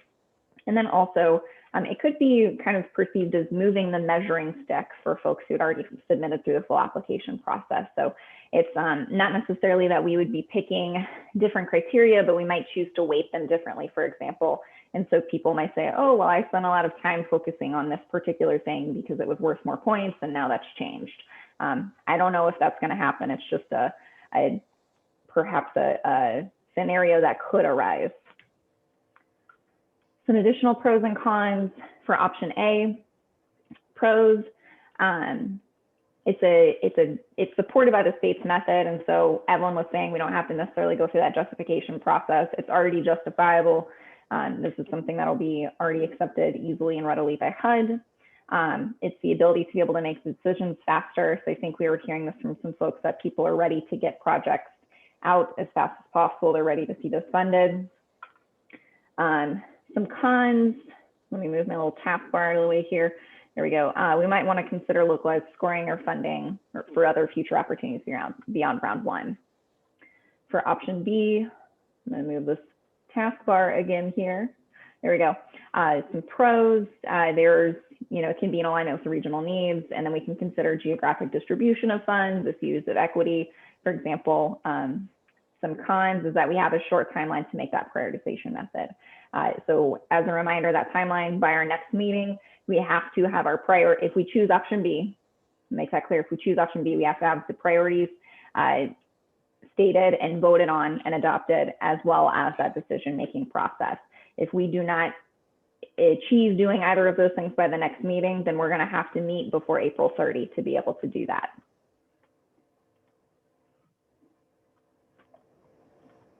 Okay, so those are our quick reminders. Now we're going to dig into the survey responses.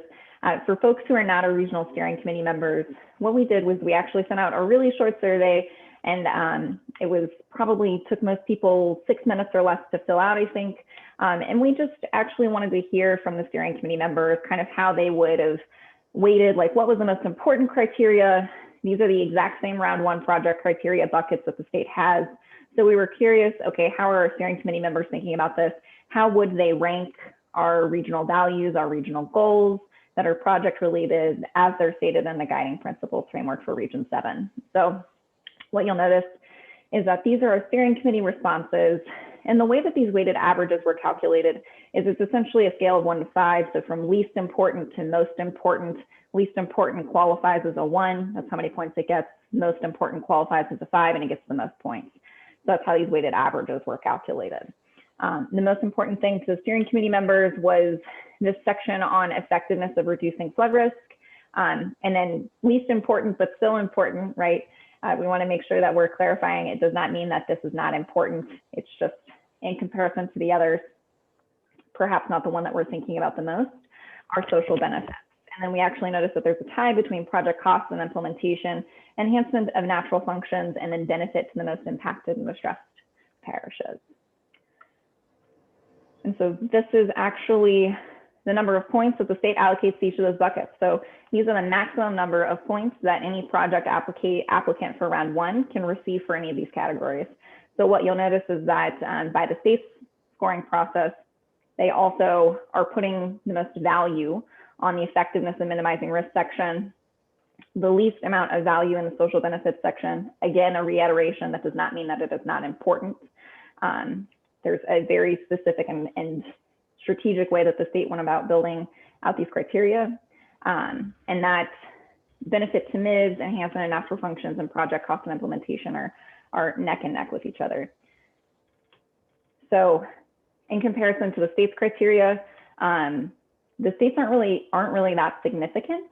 So I'll tell you what I'm seeing as the similarities and the differences, and then we'll have a discussion about that. So similarities, both are ranking the effectiveness and minimizing risk as the most important. And then social benefits, once again, still important, but in comparison to those other very specific buckets as the least important. And keeping in mind, we're talking about projects here. So social benefits are important. It's just the one that receives the least amount of points in both of these cases. So the differences is just that the project cost and implementation and enhancement of natural functions and the benefit to MIBs are all only a couple points different based on the state's criteria process, so the maximum number of points you could get.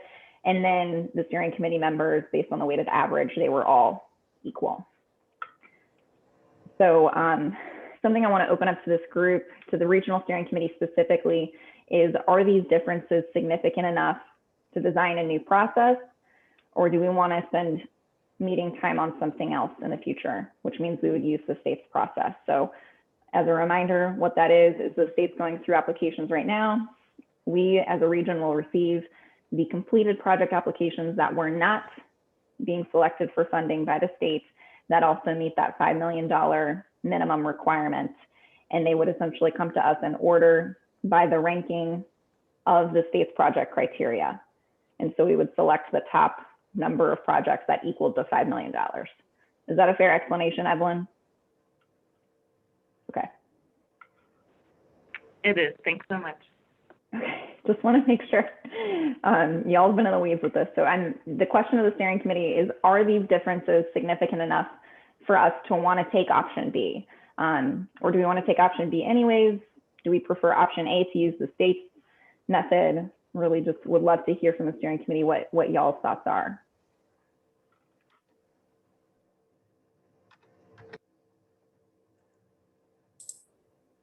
Okay, Rachel, I guess I just have a question for clarification.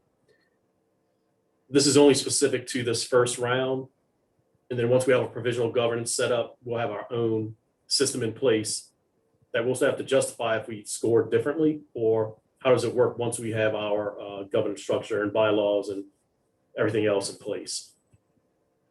So Ross, I'm going to answer the first question. Your first question, is this only for round one? Yes, this is only for round one. The second question, Evelyn, I think the answer I would say is I'm not sure. but I want to toss it over to you in case y'all thought more programmatically about that. Sure. Yeah, so that's correct, Ross. We're just talking about round one right now. In terms of future programs, you know, we don't have guidance out right now on those future programs beyond what's in the action plan, but I think that it is going to be important for this group to think about, you know, how they want the future watershed body to work together as a group to find project funding, whether it be CDBG or other sources of funding. And so when you have access to funding, you know, how do you prioritize what you're going to spend it on? I think those are very important questions that I think, you know, we need to work as a group to isolate the answers to, but it's probably going to be different depending on which types of funding you're working within, you know. Yes, okay, good. Just like I said, wanted to make sure that I was clear and don't want to muddle up this first, you know, round that you were attempting to, you know, get projects for and funding. So again, appreciate the clarification. Thank you. Of course, thanks, Ross. And I think Major Coleman might have come off mute for a minute, so just want to make sure we're not missing you, Major.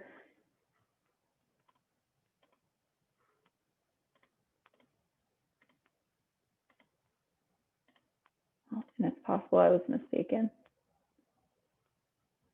Are you there, Major? Did you want to add to the discussion? No. I was still on mute. Oh, okay. My mistake. Okay, there other thoughts or questions? I think Ross brings up a really good point. I just wrote that down actually as we kind of go through this transition once we have that eventual governance recommendation and it's no longer provisional.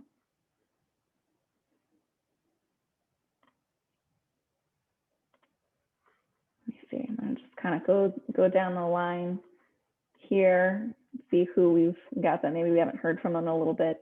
Let me see, Devin, do we still have you on the line? Yeah, I'm still here. You know, I'm really not quite sure yet. I'm kind of leaning towards aligning with the state, but yeah, I still don't know. I'm still just kind of mulling it over. Yeah, fair. Hey, this is Earl. While it appeals to me to have our own process, because, you know, it just does. I think as an interim ad hoc committee who's not going to be around in the same context later, I would hate for that to be I would hate for us to make up a process that perhaps we won't be around to defend later, I guess is the way I would say it. And that aligning with the state process, while I may not agree with everything in it, I think because we're a temporary group setting a larger one, we should at least consider strongly aligning with the state decision process. Thanks, Earl. Certainly something to think about that I hadn't necessarily thought about myself. So I really appreciate you bringing that up. What are other regional steering committee members' thoughts? What are y'all thinking? I have to agree with Earl. And part of it is time, because not only would we have to come up with our own process, we would have to figure out a ranking, rating, scoring process, and then give ourselves another timeline to come up with. If we have that process, you know, in place or reviewed or agreed upon, then whenever they give us the apps to us, then we have to take time to score them and agree upon the scores if we wanted to give them a new prioritization.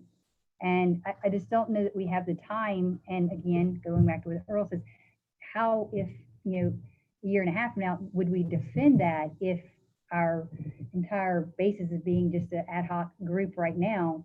isn't even in place down the road. Thanks, Bridget. And if y'all see me with my head down, I'm just taking notes.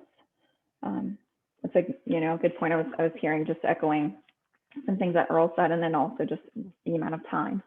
I was hearing a lot about time and how much time we had to be able to implement a process. Let me see, who haven't we heard from yet? Dietmar, do you have any thoughts in particular? Not really, but I don't want to be blamed for anything, to put it simple. It is it's not complicated, but it's a big order for a short period of time. And so I believe the system they put together, I think, is probably as good as you can get. I really believe that the bulk of that decision-making process should be with the state. And then later on, let it come, and the system going to be changed anyhow. And so that's the way I feel about it. Thanks for the transparency there, Dietmar. We can always count on you for being honest, and we really appreciate that. Thank you. Let me see, Ronnie, what are you thinking?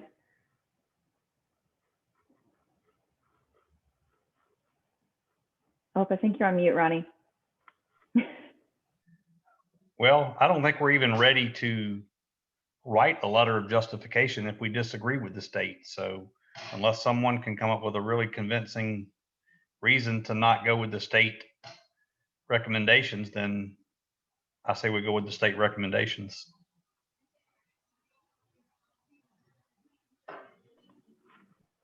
Thanks, Ronnie. Appreciate that. Okay, let me see. I'm going. Whoops. Hey, Rachel, ahead, this please. is Major. Hey, Major. I noticed in the chat box that Pat had mentioned that the governor did a press release on 4 projects funded in the Region 7. What is that? I mean, are those the ones that we're gonna have to score? No, so that was actually news to me. To be really honest with you, Major, that was news to me as well.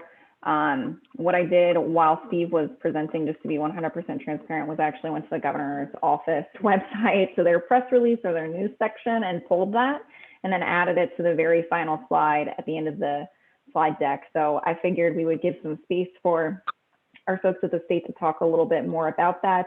I do know that there's projects for Region 7. I literally only had time to just kind of scan what those looked like. But no, those are not projects that we're going to be selecting from. I would assume, Evelyn, those are ones that are funded that are outside of the round 1 bucket, or were they submitted for round 1, or?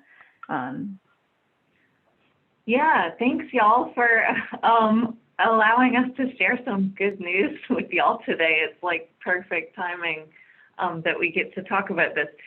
Y'all are right. It's a totally separate process, totally separate pot of funds that this press release references.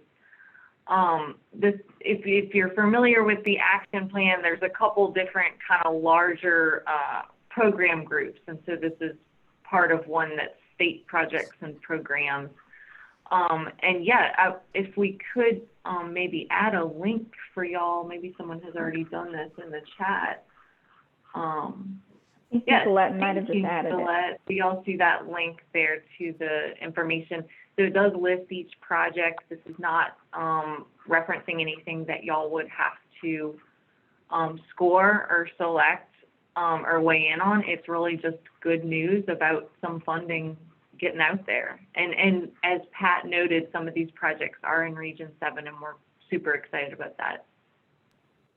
Yeah, thanks, Evelyn. And one of the things I also wrote on my to-do list is to actually forward that press release to this group as well as our general listers. And I'm also going to dig in and call out some of the projects and see, you know, how much money was actually invested in Region 7 and things of that nature. So great news, and also a surprise, but this is a good kind of surprise, right? It's not like fall of 2020 where it's like, surprise, another hurricane that you have to deal with.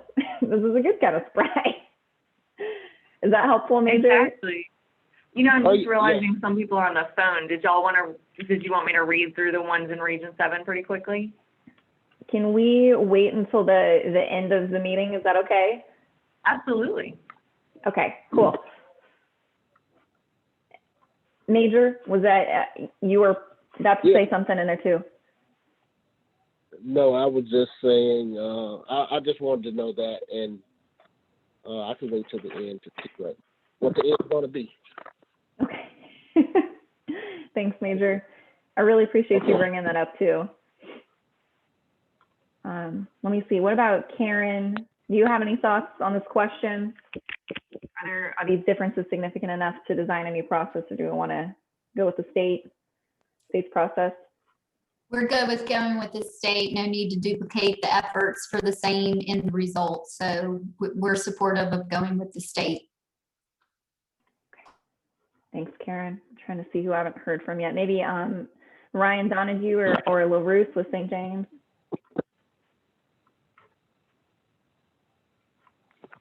Rachel, do you want to know what I was thinking about the state? I said we can go with the state. I didn't say that. I do. I was going to come back around to you. I thought maybe you just needed a minute. No, I agree with what and the rest were saying about, the state has already, come up with a process, and for now, I think it'll be advantageous for us as a group in this capacity to just follow that. Thanks, Major. Appreciate you. Okay. Okay. What about Gary? I'm trying to go down the list if there's any other steering committee members I'm missing. Gary, do you have any thoughts? I guess I pretty much agree with mostly everybody else that we go with the state. Okay. Well, maybe I'll open it up and I don't want to put anybody on the spot here, but by asking this question, I guess I'm going to kind of do that. Are there any steering committee members who think that we shouldn't do that and we should take option B and create our own process for round 1 specifically? That's not talking about rounds 2 or 3 or other funding in the future. Is there anybody who thinks that we should not use the state's process?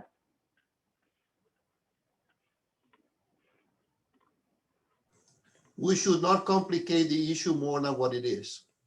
Okay. I mean, it looks like we are dancing on the tip of a needle. I mean, let it be. What is the big, I don't understand what is the big issue here. This thing has to evolve. This whole system has to evolve, has not evolved yet. And there might be pressures to get the system working. It's like pushing a truck or a car to get it started. And that's fine. Let's do it and get it over with. I'm sorry, guys. I speak English in a very formal way. I don't have all those nice words. Well, the fact is the fact. That's probably the end of my conversation. Thank you. Thanks, Dietmar. You just gave me some memories as a child where we would have to push my sister's car down the hill in our backyard to jumpstart it. Sometimes it does feel like we're pushing a car, except uphill. It's a little less complicated. So what we're going to do really quick, just as a double check here, is do a consensus exercise. So let me see if I can exit out of these slides. Whoop. There we go. So what you'll see here, I'll actually just make this bigger again for the sake of people's eyes. So what we have here is a consensus exercise, and based on, I'm going to say a statement, and then I would love for our steering committee members to put in the chat pod or come off mute and say where they're at. So if they're a 3, which is fully support, a 2, support with reservations, or a 1, stop, we got to have a conversation. So based on what we're hearing, it sounds like the steering committee wants to pursue option A, which is continuing with the state's process, those top ranked projects that are under 5 million, of course. So if you want to come off mute or put in the chat pod, if you're 3, you fully support, so it's a green light. 2 will support with reservations, that's a yellow light. And then a 1 is stop. Give people a few minutes.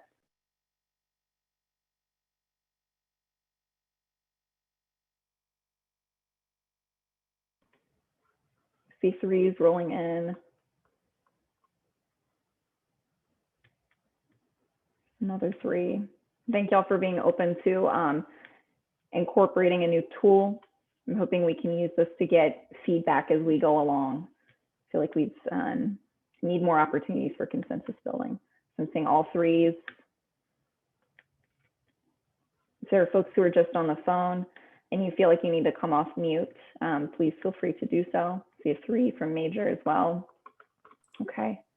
I put mine in the chat box, but it went just to Jerome Fourier, so I had to resend it. So I'll put in a 2. Just because No I'm worries. never fully in support of something I didn't really put together and haven't had a chance to read, but I can support it and live with it and go with it. That's fair. Thank you for that explanation, Ross. Really appreciate it. Okay. Well, based on what I'm seeing here, I think we're going with the state's process. So during our next discussion, what we'll do is we will do a vote with the steering committee just to adopt that. Or we could do it during this meeting if y'all would like to. We tried to be flexible with this because we wanted to make sure that we had a full range of possibilities open. We didn't want to assume that we knew which way y'all would want to go. We wanted to be flexible. And something else that we wanted to share with the group as well is just the rest of the results from the survey responses. So I think this is really valuable information that we can use where we're at in this moment and beyond, which is really exciting. So the weighted average of the regional values, those that are in green, we just tried to pull out the top 3 so that we could just show and reflect those back to the group. I'm getting a really good point in the chat pod, Kim Marisek, who's always got making sure we're doing things in ways that are easy to this group. She said, I think we should vote on the next meeting since we didn't advertise it as a voting issue per se. So I agree with that. We'll table till next time and make sure that we're prepared. So the 3 top weighted average of those regional values, living with water. Steve talked a lot about living with water today. I think that's something that really resonates with our group in particular, our steering committee. Quality of life is also really important, which we consistently talk about hand in hand. Anytime we're talking about water, we're also talking about, okay, how are these projects going to actually improve people's quality of life over time? How are we thinking strategically about ways to really incorporate those couple of things together? And then economy and environment too, right? Which was Steve's entire presentation. We know that we need money to do this work. We know that we have historically a lot of different business and industry that has put food on people's table. It pays for a public infrastructure, right? And so how are we thinking strategically about, I think what Lindsay had said, continuing to really be leaders in certain economic sectors as we consider environment over time as well, right? Does not mean that these other items are not important. Of course, just wanted to pull up the top 3 and share that with y'all. And then also we did the weighted average of regional project relevant goals. And so I think these are, it's just really fantastic to see how in alignment this is with the work that we've been hearing that folks across the region are doing, the work that the state is doing as well. So the top 1, I guess, is upstream downstream coordination, which we're already seeing that activity start to occur, which is great. That's totally kudos to y'all. You have been doing that work and doing it really well. The second one is projects that reduce negative impacts downstream. So thinking about how we're impacting our neighbors, our parishes, municipalities. And then the last one is projects that improve the natural function of the floodplain. So if we think back to, I think it was December, where we had that presentation from folks who had done work in Buffalo Bayou and talking about how they actually really worked to improve the natural function of Buffalo Bayou in particular, and how much healthier that system was, but also how much flood risk it actually mitigated. So kind of a twofold approach there that's really strategic. I'm gonna skip over the next couple of slides because that was a part of our pivoting, if you will. We built out a couple of slides to be able to think about with y'all. One thing, whoops, I shouldn't have made that big because I wanted to take some notes. One thing that I wanted to ask our steering committee members, oh, you came off mute, Evelyn, do you want to say something? I'm not sure when's the best time to bring this up, but I would like to just plant the seed on one concept if we could. You may want to think through as a group, planning for hypotheticals. If you do choose to go with approach A, like we've just talked about, in terms of, selecting projects based on that state ranking, when you put that into words as a vote, you may want to say what needs to happen if, for example, your top ranked project is, and this is just a hypothetical, like 3 million, and then the next ranked is 3 million, adding up to more than 5 collectively. You may want to include in that recommendation what you would do if, for example, the next project on the list was 2 million or something, to that effect, if collectively you're under or over that 5 million mark. So just flagging that for the group. It's kind of more a math problem than a true policy question, right? But just making sure that y'all think through how you want to treat that. Thanks, Evelyn. I might, during our check-in call on Friday, I might actually pick your brain for some specific language and terminology that y'all are looking for so that we have a couple of different options when we go into our next discussion on April 22nd. Is that okay? Yeah. Okay.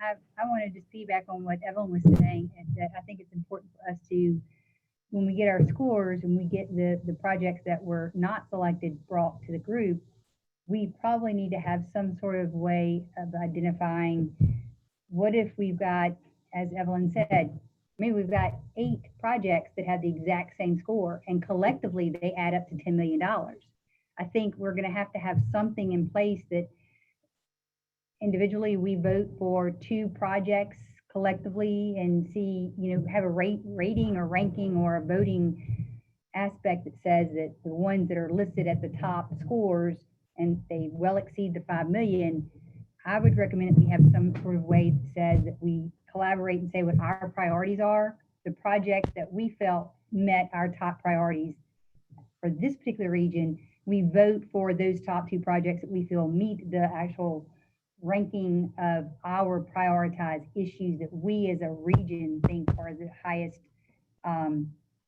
impact, or we have the biggest impact for suitability. Just so there's a consistent, some sort of fair way to say everyone's got you may have a vote, but if you're voting, this is the foundation of what you have to base your vote on. So I'm wondering what I can do is I'll collaborate with Evelyn and I'll actually work to create kind of a short document, like 1 page front and back maximum, so 2 pages, that kind of games out some of these scenarios with some ideas or recommendations for how we might approach that. And that can be what we center the discussion on for our meeting on April 22nd, and then ultimately work to make a vote towards. Would that be helpful?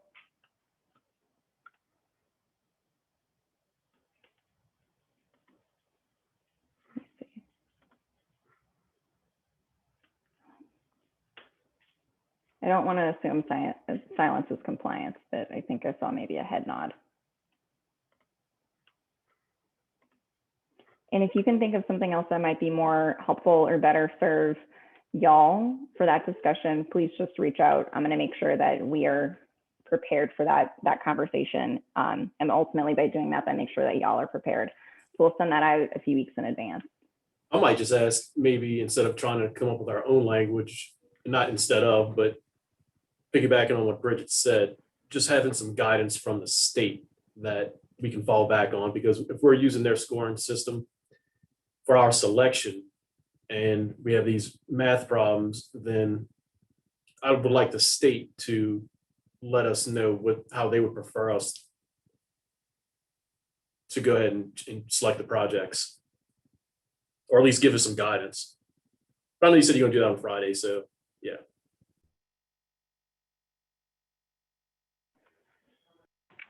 That's a good point, Ross, and I hear you. I mean, I think just like this could happen for a region, it could happen for the state too. And so I totally think it's reasonable to say we would mirror what the state would do in that instance. I would say that's definitely an option too. Yeah, and this won't be an issue just for our region. It's gonna be an issue for the state and for every other region potentially. It's a fantastic point, Ross.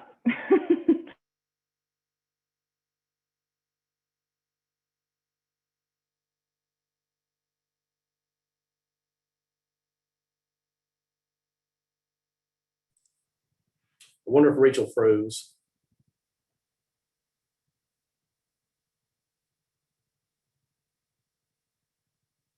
Anybody there? Either that or she's. Yeah, seeing that. I'm about to say a prayer. Right, I hear you. Santa Maria, Madre de Dios. Okay. Can you say something, Rachel? Hi, can Okay. you hear me? Yeah, maybe turn your video feed off.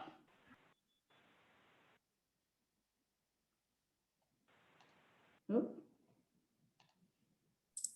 While we're getting Rachel back, I failed to thank Steve for taking his time to address the region. So while we have a second when she's coming back, I'd like to say that. So thanks, Steve. That was very informative and very, very detail oriented.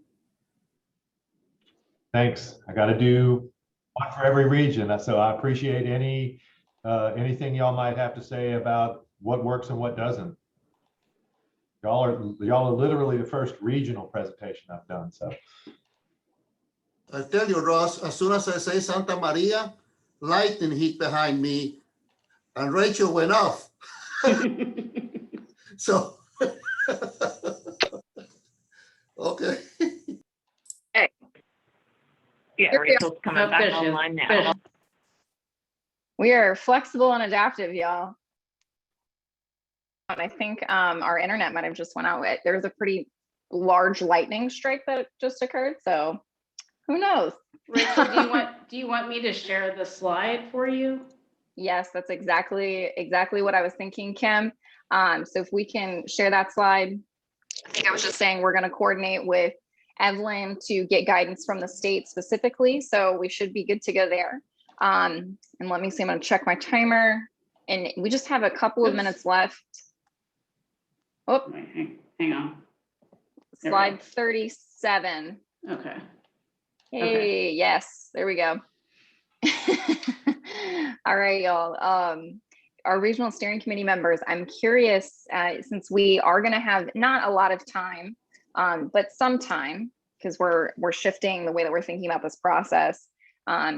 Would y'all find value in having additional discussions? So bringing in other experts in to be able to provide data and information to the steering committee?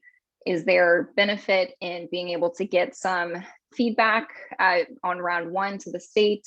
Like, how would y'all like to spend maybe perhaps a little bit of the time that we get back, since we're not creating our own process?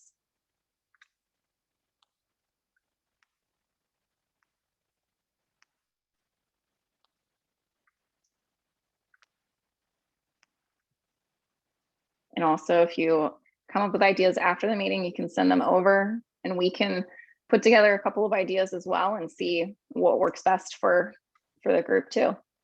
I mean, we had Kevin from Ouachita Parish earlier. I don't know if we want to follow up if the RSC, wants to hear more maybe from EPA next time. I don't know if we're there yet or not, but that could be an option. A great idea, Ross. Thank you.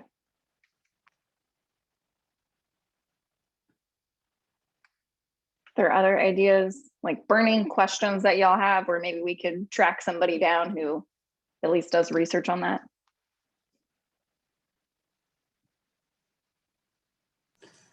I say it again, I don't even know where to get started, honestly. I mean, this is being pushed so hard for reasons unknown to me, that what is the big problem of having the state just make the decision? They have the staff, they have the expertise, they have the program together. Yeah, I believe. Dietmar, I don't mean to cut you off. We're good on the state's process. I'm just seeing if there's data or information that might be valuable to the steering committee. So if we had like a guest speaker come in, for example, or if it would be valuable to collecting that information through some workshopping processes to provide support for the state. Just really, if we have additional time, like maybe an hour or two over the next couple of months, because we're not making our own process, what are some things that you might like to see? What would be of value to you? But then we need to be open to invite a lot of people, it seems to me, because it would be a very selective situation. I don't know, really. My gut feeling is that we don't need to overcomplicate things. But if it is needed to have experts, and first of all, what are the questions? And then secondly, where are the experts? And when you're talking about experts, sometimes there's a dozen of experts, and they have different variations of expertise. I really believe at this first step, I feel more comfortable to keep it simple, honestly. That's my opinion only. So one guy here, you know. Rachel, I would just have a suggested possible topic, and it doesn't have a whole lot to do with maybe our selection and the applications as much as partnerships and building capacity for future endeavors, and really to expand our regional buy-in. Would possibly have someone come and talk about, again, capacity building and partnerships, like reaching out to other agencies and having collaborative investment opportunities that have been successful and worked elsewhere, where you had multiple political subsidies literally working on projects together that were successful, and how they brought people to the table, or how they actually kicked off those joint efforts, those joint projects to, and how did they structure those opportunities with either one being an applicant and another being a co-applicant that was a beneficiary to whatever was being done. I think it's important, especially as a steering committee, if we're going to be tasked down the road, not only to come up with the bylaws or our structure, but also figuring out or having some information or guidance on how to build the capacity by reaching out to those entities that aren't represented right now. How do we build that work group, that forum, or those partnerships? Thanks, Bridget. I got some folks in mind who might be able to speak really well to that, actually. It's a good idea. Okay. So if you have other ideas or other thoughts, please don't hesitate to reach out. For the sake of time, we do need to move on from this section and go into the public comment section of the meeting. So Kim, if you could scroll us into that part, that would be really great. Thank you. So if anybody who would like to make a verbal public comment right now, please feel free to come off mute. We have about 10 minutes for that, so feel free to speak up. This is Russell Kelly, and I'm excited about the added resources that are available, the information like Steve earlier. These are good resources and experience that is coming in. And what we always talk about when I come on is making sure we have the correct data. Some of you received emails just at the beginning of the meeting from me that proves we just need to make sure the data that's being provided is the right data. And also, if anybody has any solutions, this is a bit off subject, but we've got a serious problem with beaver dams here in East Baton Rouge Parish, blocking drainage, potential flooding. If anybody has a solution, please email me, whatever. I've been talking with Fred Rayford on it, and we've just got to figure out how to address this thing. Thanks, Russell. And I was hearing the need for correct data for this effort, also problems with beaver dams in East Baton Rouge. And if anybody has any thoughts or ideas there to share. I also apologize for the loud noises.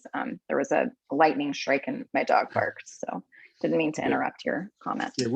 I've actually reached out to LSU as far as them using a drone to fly some of the canals to try to locate where the dams are. So we're waiting on feedback from that. Great. Thanks, Russell. Certainly not one of the things we think about all the time, but that's certainly something that impacts our drainage, that's for sure. Yeah. Is there anybody else who'd like to come off mute and make a comment?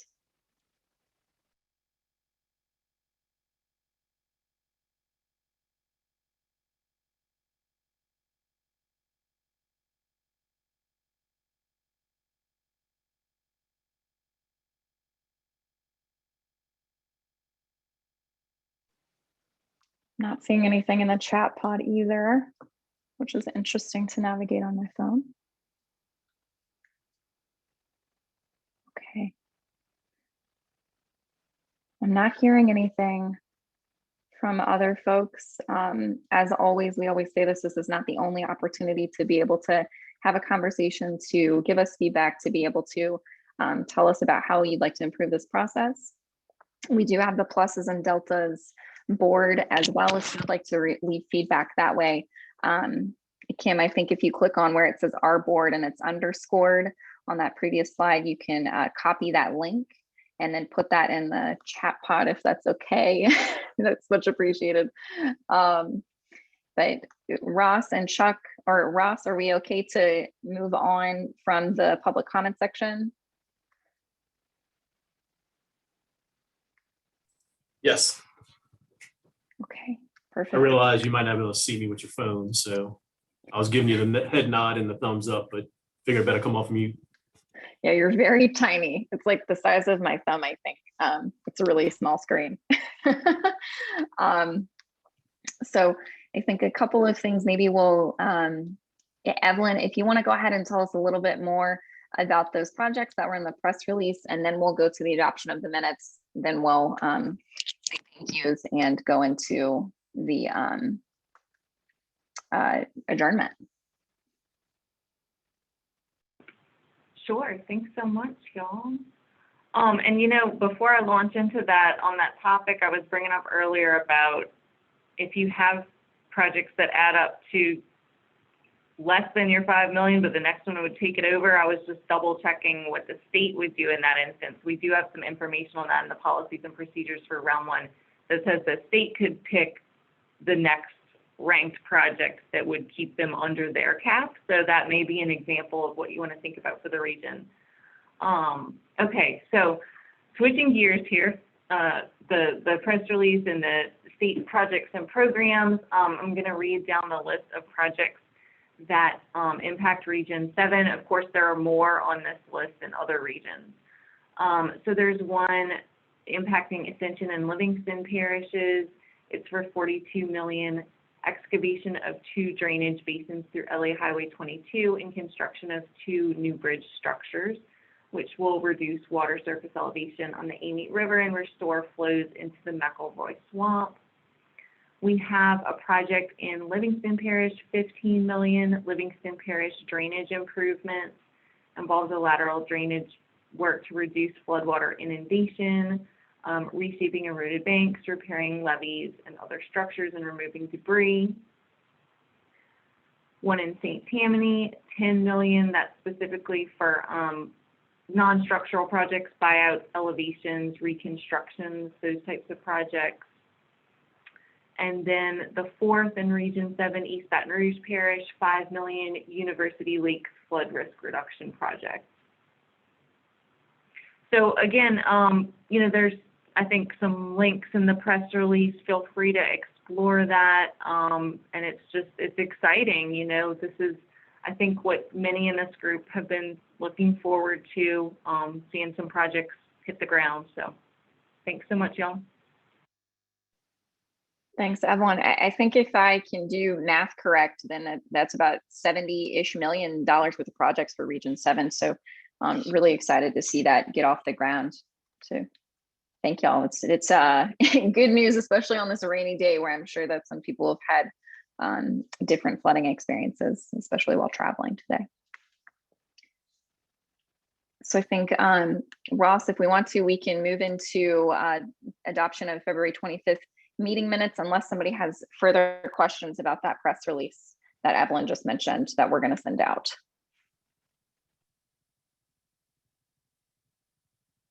I'm just waiting a second to see if anybody's asked any questions.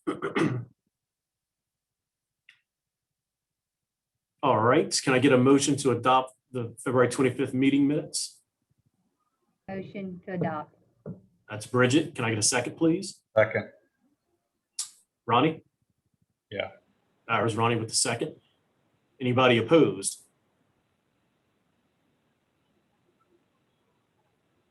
All right, motion carries. Thank you.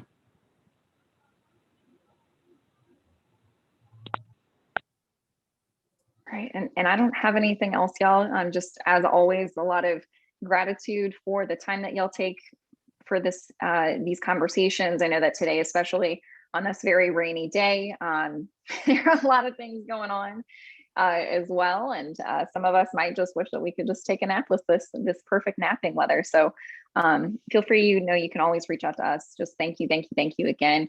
Ross, I don't know if you had anything else you wanted to add, but I think we're good to go from my end. Yeah, just want to thank CRPC, want to thank OCD, LSU, who I'm missing out there, our guest speakers today. So I think everything was great. A lot of time and work goes into it on y'all side, and we really appreciate it because, we benefit from that. So if I can get a motion to adjourn, I'll entertain it. So moved. Who was that? So moved. Major. All right, Major Coleman with Major Coleman. with the motion, and can I get a second, please? It's Earl. Earl with the second. Anybody opposed to the adjournment? I'm giving this one a little while because I know everybody wants to stay until 3:30. All right, hearing nobody opposed, we shall close the meeting for today. Thank you all again. Thank everybody on the RSC. It was a great discussion. Thanks, y'all. Bye. Okay. Stay dry. Bye, guys. You too, Major.